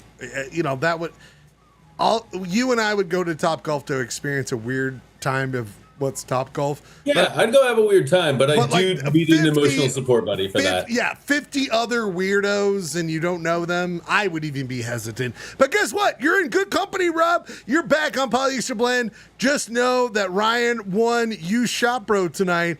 Did you know Ryan went viral? You're a big internet I'm guy. aware. Okay, well, did you know he won You Shop Bro tonight with this hit video that everyone loves? I also, watch this. So you know it all. But what you don't know, Rob, is we're going into topics, my friend. Topics, and you're going to be the first person here tonight to chime in with topics, Rob. As you know, topics, everyone goes to battle with them, and then we find out who has the best take on each topic. We start off with verses. Rob, you must answer this. You're a movie buff. Everyone's movie buff idea. Get into place. We got Mission Impossible or the James Bond series. What do you think, Rob? Who wins in verses? I mean, in recent the whole series. I mean, not just one, collectively, the entire catalog. I mean, they're so bad. Oh, I don't know. I guess James Bond. I don't know. Clay, your thoughts on the entire Mission Impossible movies versus the James Bond series? I mean, the only one I have any affinity towards is James Bond. And why is that, Clay? Did you watch the movies early in your life? Did you find them later in life? Or what is the deal? Neither one of them are super appealing to me, but there is a nostalgia factor with James Bond. Octopussy. Thank you. We love that so much. Jeremy. then also early 2000s playing 007 on the PlayStation. I mean, we'll get to that. Put a pin on that. Seriously. We're just doing the film franchises. And that, Jeremy, I know you heard this. Film franchises. Ooh, conversation. I've got to go Mission. If you're like quality of the series as a whole. All the movies stacked up against all the other movies. I got to go Mission Impossible. Because James Bond has a lot of shit. A lot of stinkers. And but Mission Impossible, even the Mission Impossibles that aren't that good, like, they're still pretty good. But dude, and then the ones that are awesome. But also, can we not say something to the fact that Mission Impossible takes itself so seriously? Where, like, at least James Bond had moments where it's like, we're going to the moon. Like, we've got a guy named Jaws. Like, it got a little funky with James Bond. I mean, Ghost Protocol, the entire Ghost Protocol movie is just based upon the premise that none of the tech works. Point. Ryan. So I don't think it always takes itself too seriously. The last movie, the first hour, definitely was a bit we're not talking about that last movie because I'm so scared to watch it. Because I like Mission Impossible. It's not that... Like, once it gets going, once you get on the gay submarine, it fucking rules. And I love a gay submarine. But it takes like an hour to get to the gay submarine. And by the way, my captain of my gay submarine is Ryan Bradford. My captain. What do you think of these two franchises? My captain. I would do Mission Impossible. Right? I think those movies are just so exciting. Too many duds. Like Jeremy said, it's like, I don't really know what the stories are, but those, like, the action that they get on film, it's all like wide shots and just amazing. Yeah, there's no better action in the last the time that it's been there. It's like the gold standard for action movies. And like Mad Max is the only thing that competes. And you know what, guys? I'm now thinking about it. James Bond, pretty rapey, pretty predatory. We must worry about this. Ryan Bradford, we also must worry. We're entering into summer. It's time to have a good time. It's time for food at a picnic table. And I had this happen this weekend, Ryan, and I couldn't decide what I liked more. Ryan, corn on the cob versus a slice of watermelon. What do you like more? Ryan Bradford. I think I'm going to go corn on the cob. I love them both. Tasty. But you're not getting your sticky hands after corn on the cob. Do you put butter or salt or pepper on a corn on the cob, Ryan, or you just eat it right raw or after it's been cooked? Sometimes I love it. I love a good like butter, salt, and pepper. Sometimes you just rub a slice of lime on that shit. Amen. Clayton Scrivener, I hear you moaning about this. Corn on the cob or slice of watermelon? I feel like this is like it's corn on the cob 90% of the time, especially if you cook it on the grill in the husk. Then you dehusk. Hey, we are a Husky Boy show, and that's a good point. You dehusk it with your own hands, and you rub it in some butter, and you munch on a freshly cooked corn on the cob. But just coming in for like a Hail Mary, a perfect slice of watermelon. Ooh, perfect. Not too like cold, watermelon can be pretty boring and shitty, but if it's perfect, ripe. Oh, and it's the right day, and it's the right situation. Right thickness, Clay, not too much. I mean, my mouth is watering right now. Just the perfect slice of watermelon on the perfect day. After you're doing like the perfect shit, like you just played soccer or something, or you like. I thought you said perfect shit. No, it's like the perfect watermelon can kick its ass, but there just has to be so many things lined up. So like, I'll go with corn on the cob on its consistency, but watermelon could be victorious under the right situation. Producer Rob, your thoughts on this? I mean, corn on the cob's gonna sustain you, and it usually comes including fat. It's a part of the meal. It's a part of the meal. If you don't get a slice of watermelon, that's fine.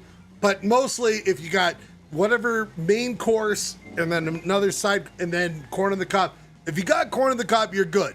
If you get a slice of watermelon, bonus, but it's not necessary. Corn on the cob's more necessary. Jeremy, you're a vegetarian. I'm so interested because this is where these meat-eating fucks that you work with every week, we're interested on 2 veggie options, a vegetable and a veggie fruit. options. So I mean, in some ways, I actually have to choose. I can't just say, well, I'll take the one that's not cupped pepperoni. But, or a whole sack of bacon. Yeah, like what do you... I gotta say, I think Clayton was touching on a very key issue. We have to worry what he touches. Everyone's We have to falling worry on what the he touches. wrong side here because hot summer day, a perfect slice of watermelon is like cool, juicy, refreshing. It's a treat, though. So good. It's a treat, though. It's not a meal item. No, you're right. But this isn't. It's not corn on. Which one's the better meal?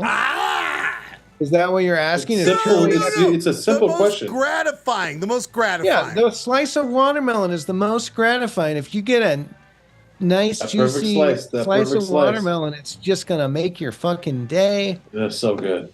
Corn on the cob, you're like, yeah, that's nice. It gave me more calories or whatever, but like I've had a corn on the cob like you're never gonna top it. I've had a corn on the cob like elote style on the street in Mexico that blew my fucking mind. But I'm telling you, just the perfect watermelon. It sounds right, Ryan. Have you heard Mexican street corn is very good, but yeah. Ryan, do you feel like you're back to watermelon, or do you want to die on the hill of corn on the No, cob? I see. I know what they're talking about. Like when you get that perfect watermelon, and you had the thought, like, why don't I just eat watermelon all the time? Yes, that is what I'm talking about. All right, Ryan. Because you don't. Ryan. You still won't eat all watermelon all the time, but you have that thought. You know what? This guy is yelling a lot. I believe in him. Oh my God! Stop. No. I believe in him. He's got thoughts. Clay, I ask you this. Yes. You need light. Lantern or miner's helmet? Lantern or miner's helmet? Brother, you tell me, brother. You tell me. Once again, what am I doing here? Is it the 17th century? Do you want to hold it, or do you am want I warning people of the invasion of troops? Do you want it on your head, and it's kind of heavy with the light, or do you want to hold it? I feel like miners' helmets are just a precursor to the modern day camping headlamp. Oh. But also they're pretty cool, like a helmet with a light on it. That's pretty cool. So if we're just going for coolness factor, the next person is going to be Ryan. So just know Ryan's okay. I'm going to go with lantern because it has the ability to radiate. Like I'm not focused on a task here. I'm not mining gold. Right. I'm not in a mining I think it's shaft. about comfortability. And I'm going with lantern just for its purely utilitarian. Ryan Bradford, your thoughts on lantern versus miner's helmet? I think I'm just a little leaning toward miner's helmet. But it's I like having my hands free. And a battery, we don't know what that battery situation is. I mean, you know what I mean? Like That's true. We have to. I guess I'm putting my eggs in the thought that this is similar to like Clayton said, like a headlamp. But we're not doing that. We're doing but- miner's helmet, and that might be an Yeah. old battery. Yeah, you're right. I it think might- lantern. Lantern might be gas, and then you could move it, but then you're stuck with a helmet. It's like, oh, hold on, guys. Hold on, guys. Hold on. Like, I don't know, guys. I don't know. Jeremy, your thoughts on this? You've done a lot of mining. I have done a lot. I've hung out with miners. Of content, I was at a wedding this weekend in Missoula, and there was kind of an acoustic music section at the end of the wedding party, but the sun had gone down, and I really would have appreciated a lantern I was wearing a headlight that someone gave me. They're like, here, this will help you see the music. And then like I'm playing on it, and suddenly the guy comes back over and he's like, hey, just so you know, every time you look up, you're blinding everyone. And I'm like, well, this wasn't like my idea to wear this helmet. This was suddenly like given to me. But if I just had a lantern that I could put by the music we were all looking at, I wouldn't have needed it at all. So then I was like tilting the light as far down as possible. And this is a better thing than a miner's helmet. So imagine if I had like a hard hat that was all rocking back and forth while I'm trying to play guitar, and it's like fixed. So yeah, it's like for general use, you go with the lantern. You don't. It's only if you're like mining that you want the miner's helmet, I think. I'm gonna go with lantern just because miner's helmet's too bulky. I just worry about that bulk, and I don't like it on my head. I want to wear my hat. I think lantern's the right way to go. Jeremy, I think you're more as a person who knows so much. Is it peanut butter or is it jelly? Jelly. Ryan. Peanut butter makes me nauseous, so this is kind of like going into the vegetarian realm. What do you do with? Okay, Ryan. So I'm just always gonna go jelly because peanut butter is bad news for me. But I'll let the rest of you hash it out. Ryan, please help us. I'm sorry that happens to you, Jeremy, because peanut butter is one of the most delightful things in the world. So peanut butter for me. Clay? Yeah, I'm gonna take the route here and say, what it's like saying like, you want something that will sustain life or something that will just like be a nice addition to things. Producer Rob, we only have two more after the three more to go, and then we end the show. Producer Rob, jelly or peanut butter? Peanut butter is the staple that absolutely one of the staples I live by. So it's peanut butter all day long. Peanut butter all day long. Producer Ryan, you've got a lot of hot air given to you this week. I ask you this, Ryan: the air hand dryer, the one that's like and blows hot air on to you, or just nothing to do right here. So Ryan, either you have that thing that blows hot air onto your hand, or you have no drying. You just wipe it on your pants. Maybe no option to get a towel. You've got to do one of these. You've got to go somewhere else to figure out to dry your hand off. Ryan. Wait, but is it one of those like high-powered ones? Yes. Like maybe where you stick your hands in? Yes. So just Dyson, the air blade from Dyson? Yes. Yeah, the air blade. I'm putting everything on the table when it comes to air pressure hand drying devices versus the option of nothing. And it's either your pants, a napkin, whatever's in your car. You make it back to your house with wet, soggy hands and dry them off there. My question to you, Ryan, what do you want? Well, I mean, I would go like the high-powered ones. I don't even know if the low-powered ones exist anymore. They just blow it to the tips of your fingers, Ryan. They just fine. It's Jeremy. I'm not talking about your day job. What are we doing with these dryers? I mean, I think you've made the right choice in air hand dryer versus nothing. Because if you gave like towels, suddenly it's like, well, everyone's going to take the towel because it's just. If there's a towel, so much better. It's more sanitary. It's just more pleasant. But I'd probably, especially if it's one where like if you do the slow pull out, you at least get your hands kind of dry.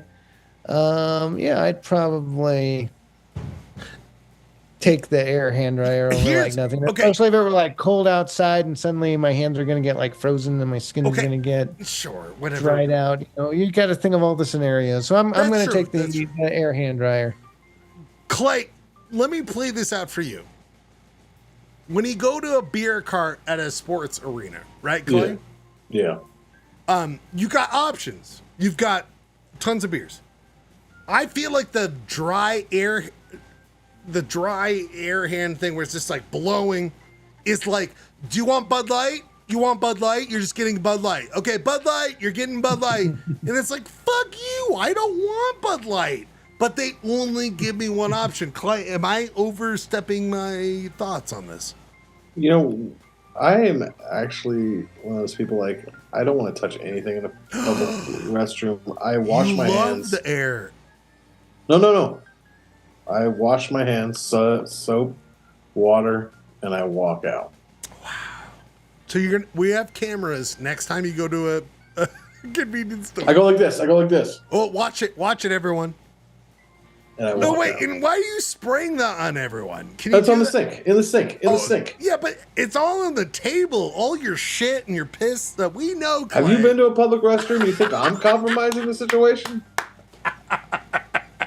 You think I'm the straw that breaks the sanitary camel's back? Clay, This one? No. Clay, can we have a graphic next week that's like, your face and it goes, I'm not the one compromising the bathroom. I already compromised the bathroom. That business is I'm not the one who compromised the sink, but I compromised the toilet. Ryan Bradford. You know what? I was speaking of toilets. There's no worse situation when you because I'm one of those people like I try to avoid using a public restroom. Absolutely. I just don't want to. But sometimes if it's a Maverick, God bless Maverick. I love Maverick. They're doing their duties. I'll seek out a Maverick because they're higher quality. But no worse feeling when you do damage to a public restroom and it's like one of those automatic flushers, but it doesn't. You stand up and it doesn't do anything, and then you press like the manual override and nothing happens. It's like Clay, I will say to the point of giving respect to our friend who is involved with Mavericks, I try to follow everyone on subreddit. It's like Ogden, Logan, like any weird community. Park City, by the way, that's a whole weird thing. But my favorite last week was Ogden or maybe Logan. And it was like, can someone tell Maverick how annoying the videos they have? But I don't know anyone here that is involved in that. I just thought it was really funny because it feels like just someone at a bad moment being like, can someone tell this person to shut up? Where, you know what I mean, Clay? Where they're just like, can I get silence? Where if you were just a normal person, Are they talking about videos at a gas pump? Because the videos inside of a Maverick on the flat screens that are showing up, they're high quality videos. Free promo. Shot by high quality people. Guys, we need to do just two quick things before we end the show. Is this because you brought it up earlier? I already have been thinking about this. But sexual times, guys, sexual times. Marry, kill, sexual times. Fried chicken, chicken tenders, wings. Ryan Bradford, you feel the most qualified to do this. Fried chicken, chicken tenders, wings. I'm not saying out of a air fryer. I'm just saying in general, the best of fried chicken, the best of tenders, the best of wings. Yeah. I think you kill the tenders. You marry the fried chicken and you use sexual times with the wings. I'll never Clayton Scribner, I'll never get used to sexual times with Clayton Scribner. You heard it here first. We're gonna go to Rob after this. Jeremy is disqualified from this, by the way. Jeremy's disqualified. I will say though, there is a mute button on the pumps at Maverick. So if you're having a bad day, you don't want to. Why would you mute the entertainment that I think is brilliant? I'm not promoting muting. Maybe it's too loud. Maybe the volume is set wrong. The content I love comes from Maverick. I'll never promote muting it. Ryan, go ahead. Oh no, it's actually my turn. Oh, fuck it. Wow, you turned it over to me and then you robbed me. Is this the smartest guy that I know? Or Look, I will absolutely agree with Bradford on killing chicken tenders. I think they're a cop out and they're bullshit. You guys, you know how tasty. Here's the thing. It's a margin call. Marry sexual times with. I'm gonna marry wings. They never do me wrong. They're so They're filling. steady. Like I've done fried chicken and like you're like halfway through a breast and like the shame kicks in. Yeah. But like a wing, properly prepared with the right sauces, marry that shit. Rob, do you have strong feelings? I am curious about some like particulars on here. Do wings include drumsticks? Well, I'm Because saying usually when you order wings, Yeah, you they have get, little mini you get drumsticks. drumsticks. Yeah. I'm assuming the deep fried, battered, like wings. Like drumsticks and flats. Yes. Yeah. Okay. So that's both. Those are good. Does fried chicken am I going to be forced to eat breasts? Yes. Yes. No, that's an important distinction. He's right. Breasts. He's right. He's right.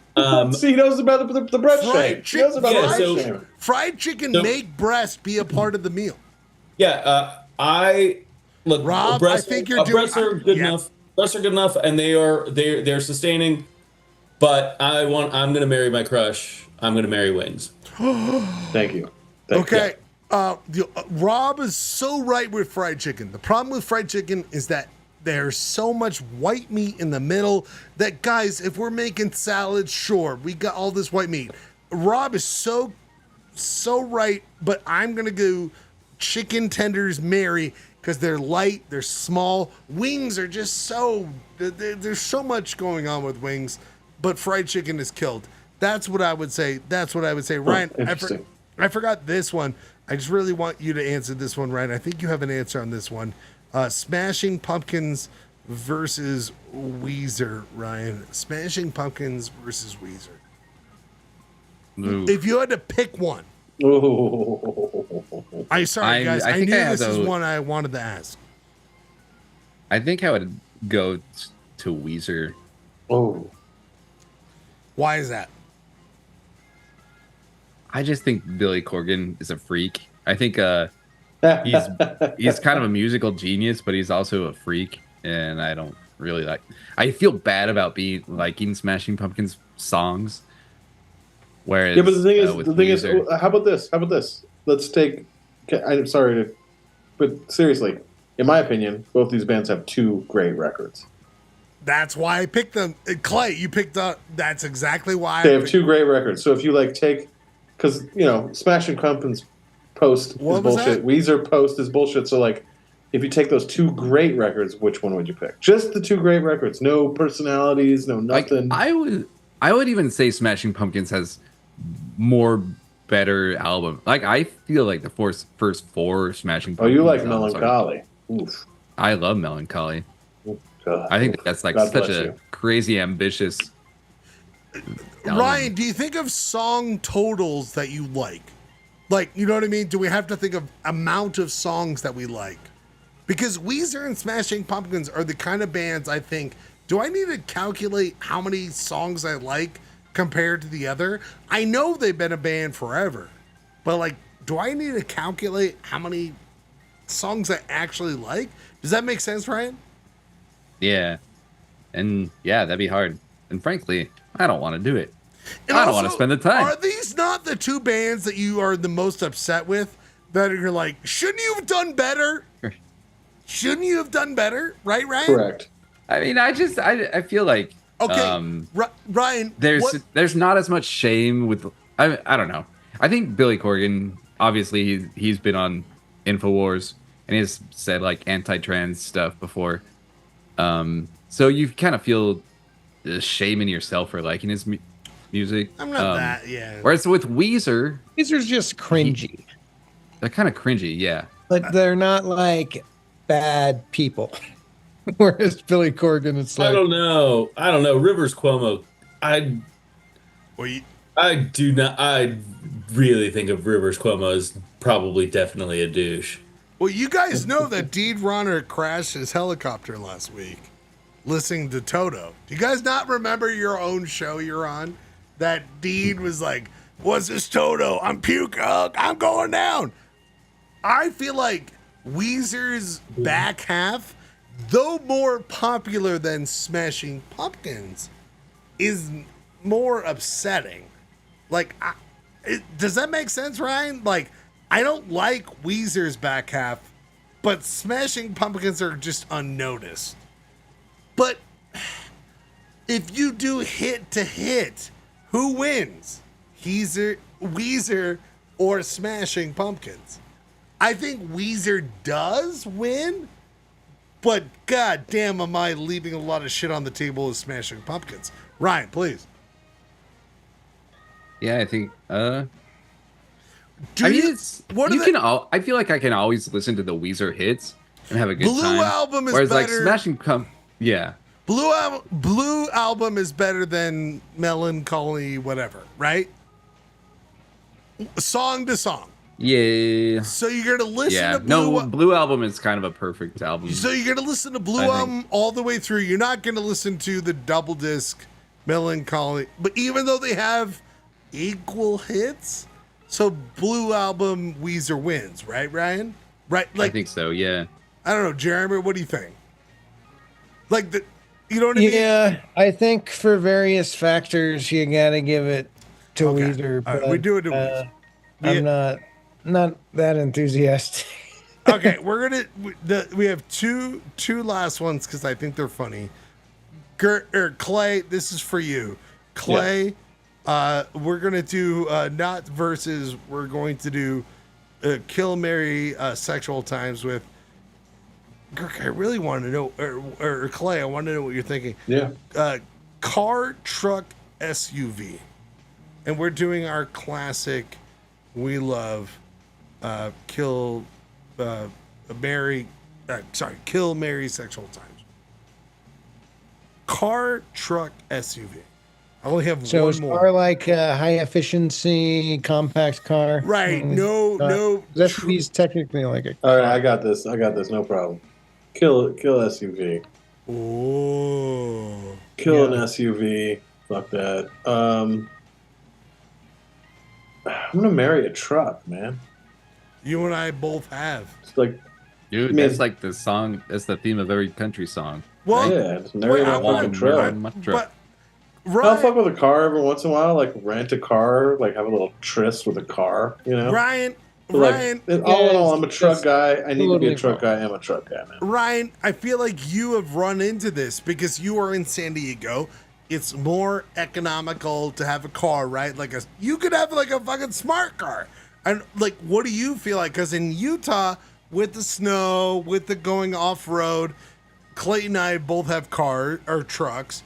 Jeremy has a bike, and then he has pleading with Jesus he won't get killed whenever he goes in the wilderness. No, you have what's your car, Jeremy? What's your? I have a when I'm not riding my bike, I have a Nissan Leaf and a Ford Fiesta. Is that a car? Those are both. The Leaf is an electric car, and the Ford Fiesta is a high fuel economy compact hatchback. Sorry, buddy. Put it in a. But I gotta say, spend way less money, and when I need a truck, I'm just like, hey Clayton, hey Schlegel. Right, your buddy's got you. Your buddy's. Don't let me use your truck, so I'm fucking the truck. I'm sexual times with the truck. Jeremy. I'm still killing the SUV because Oh, Jeremy, I love you so much. getting worse fuel economy for nothing. Wait, so I do think you guys are right to fuck the truck to kill the SUV. Yes, but you're fucking the truck. You're marrying the car because then you're not paying for fuel on this dumbass So giant Ryan, vehicle. would you feel like in San Diego that's the right move?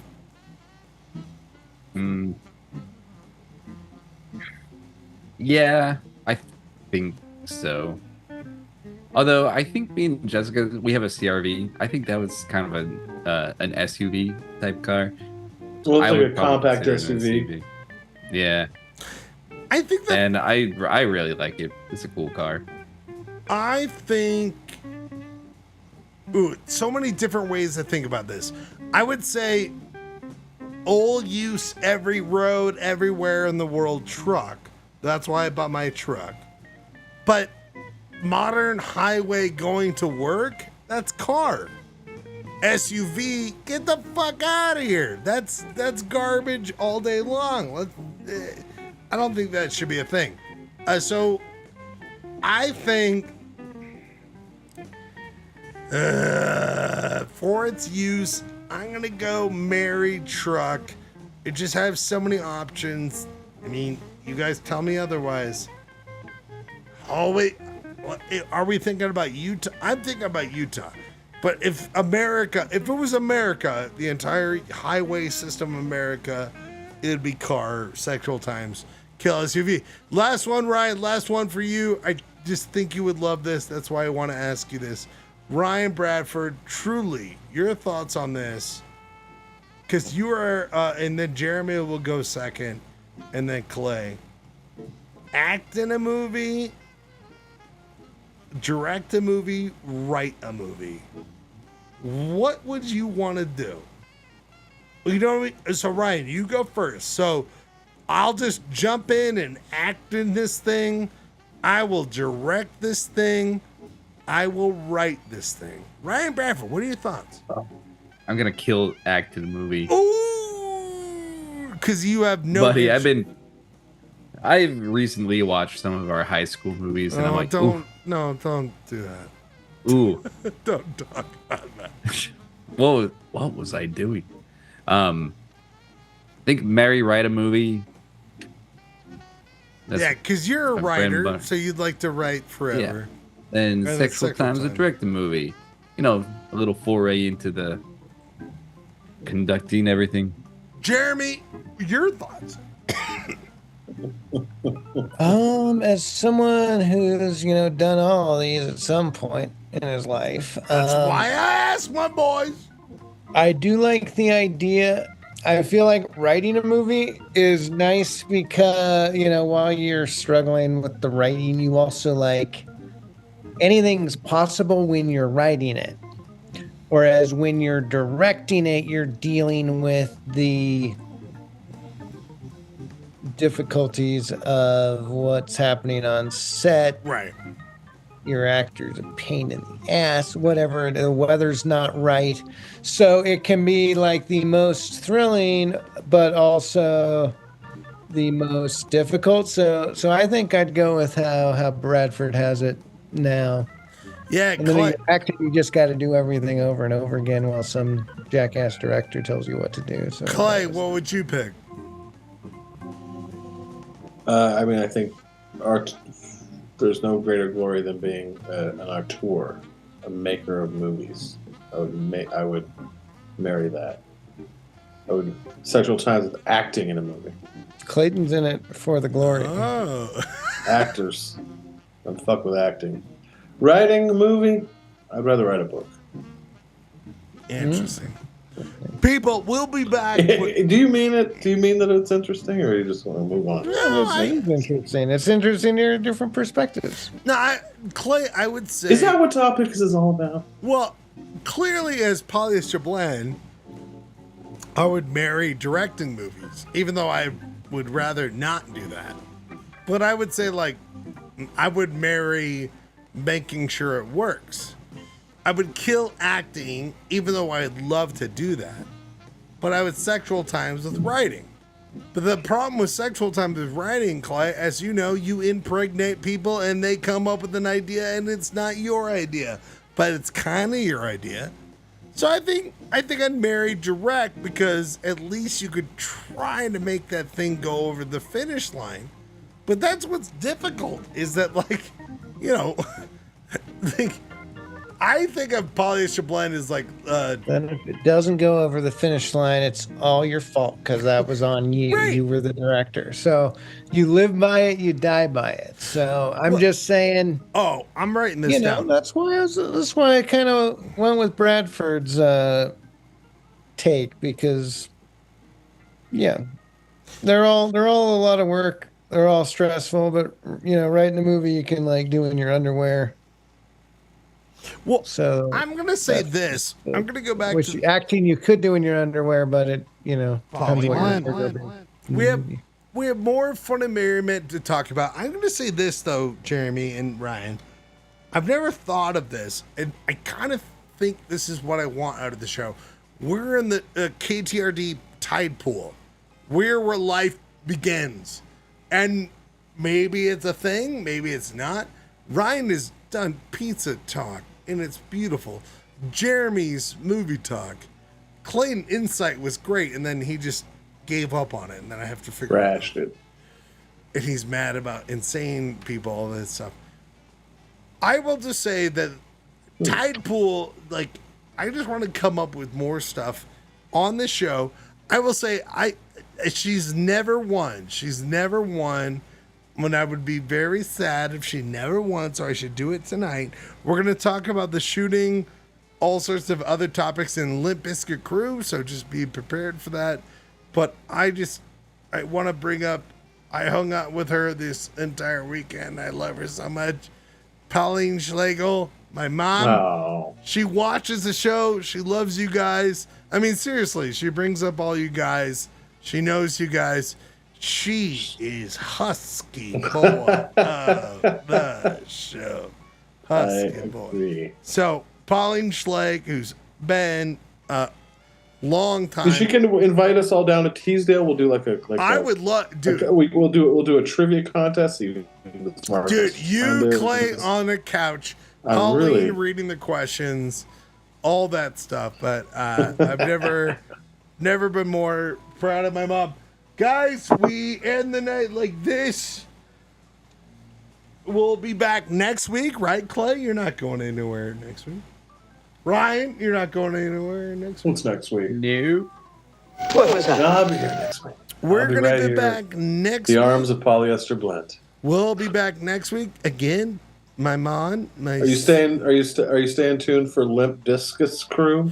So if anyone really wants to talk about the shooting this weekend, we need to go into it. I would like to go into it. I have information. We'll talk about that. If you wanted to join the Limp Bizkit Crew, we'll talk about that.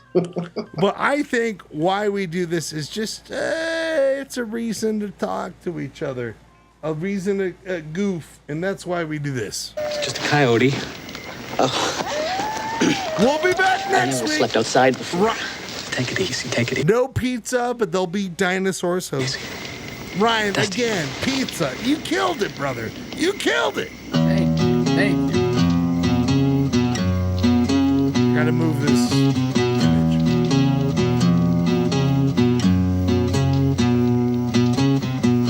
Arizona moon keep shining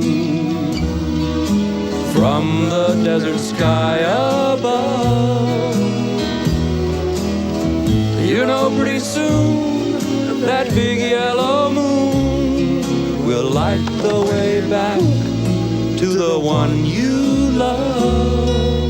Blue shadows on the trail.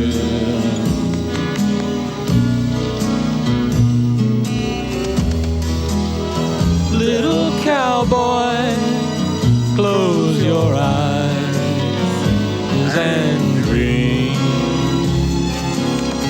All of the doggies are in the corral. All of your work is done. Just close your eyes and dream, little pal.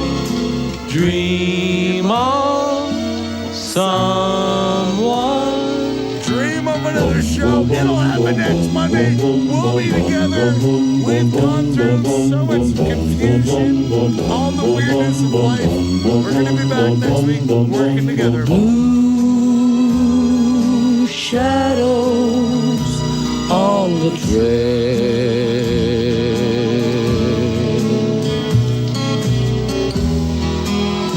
Soft wind blowing through the trees above. All the other little cowboys back in the bunkhouse now. So close your eyes and dream of another show. We'll be back. All of our good friends have done a great job on the show. We're a place to talk and think about all of the experience living in this Utah experience. Night, Dusty. Can't wait to see you next time. Good night, Ned. Polyester Blend. Poly.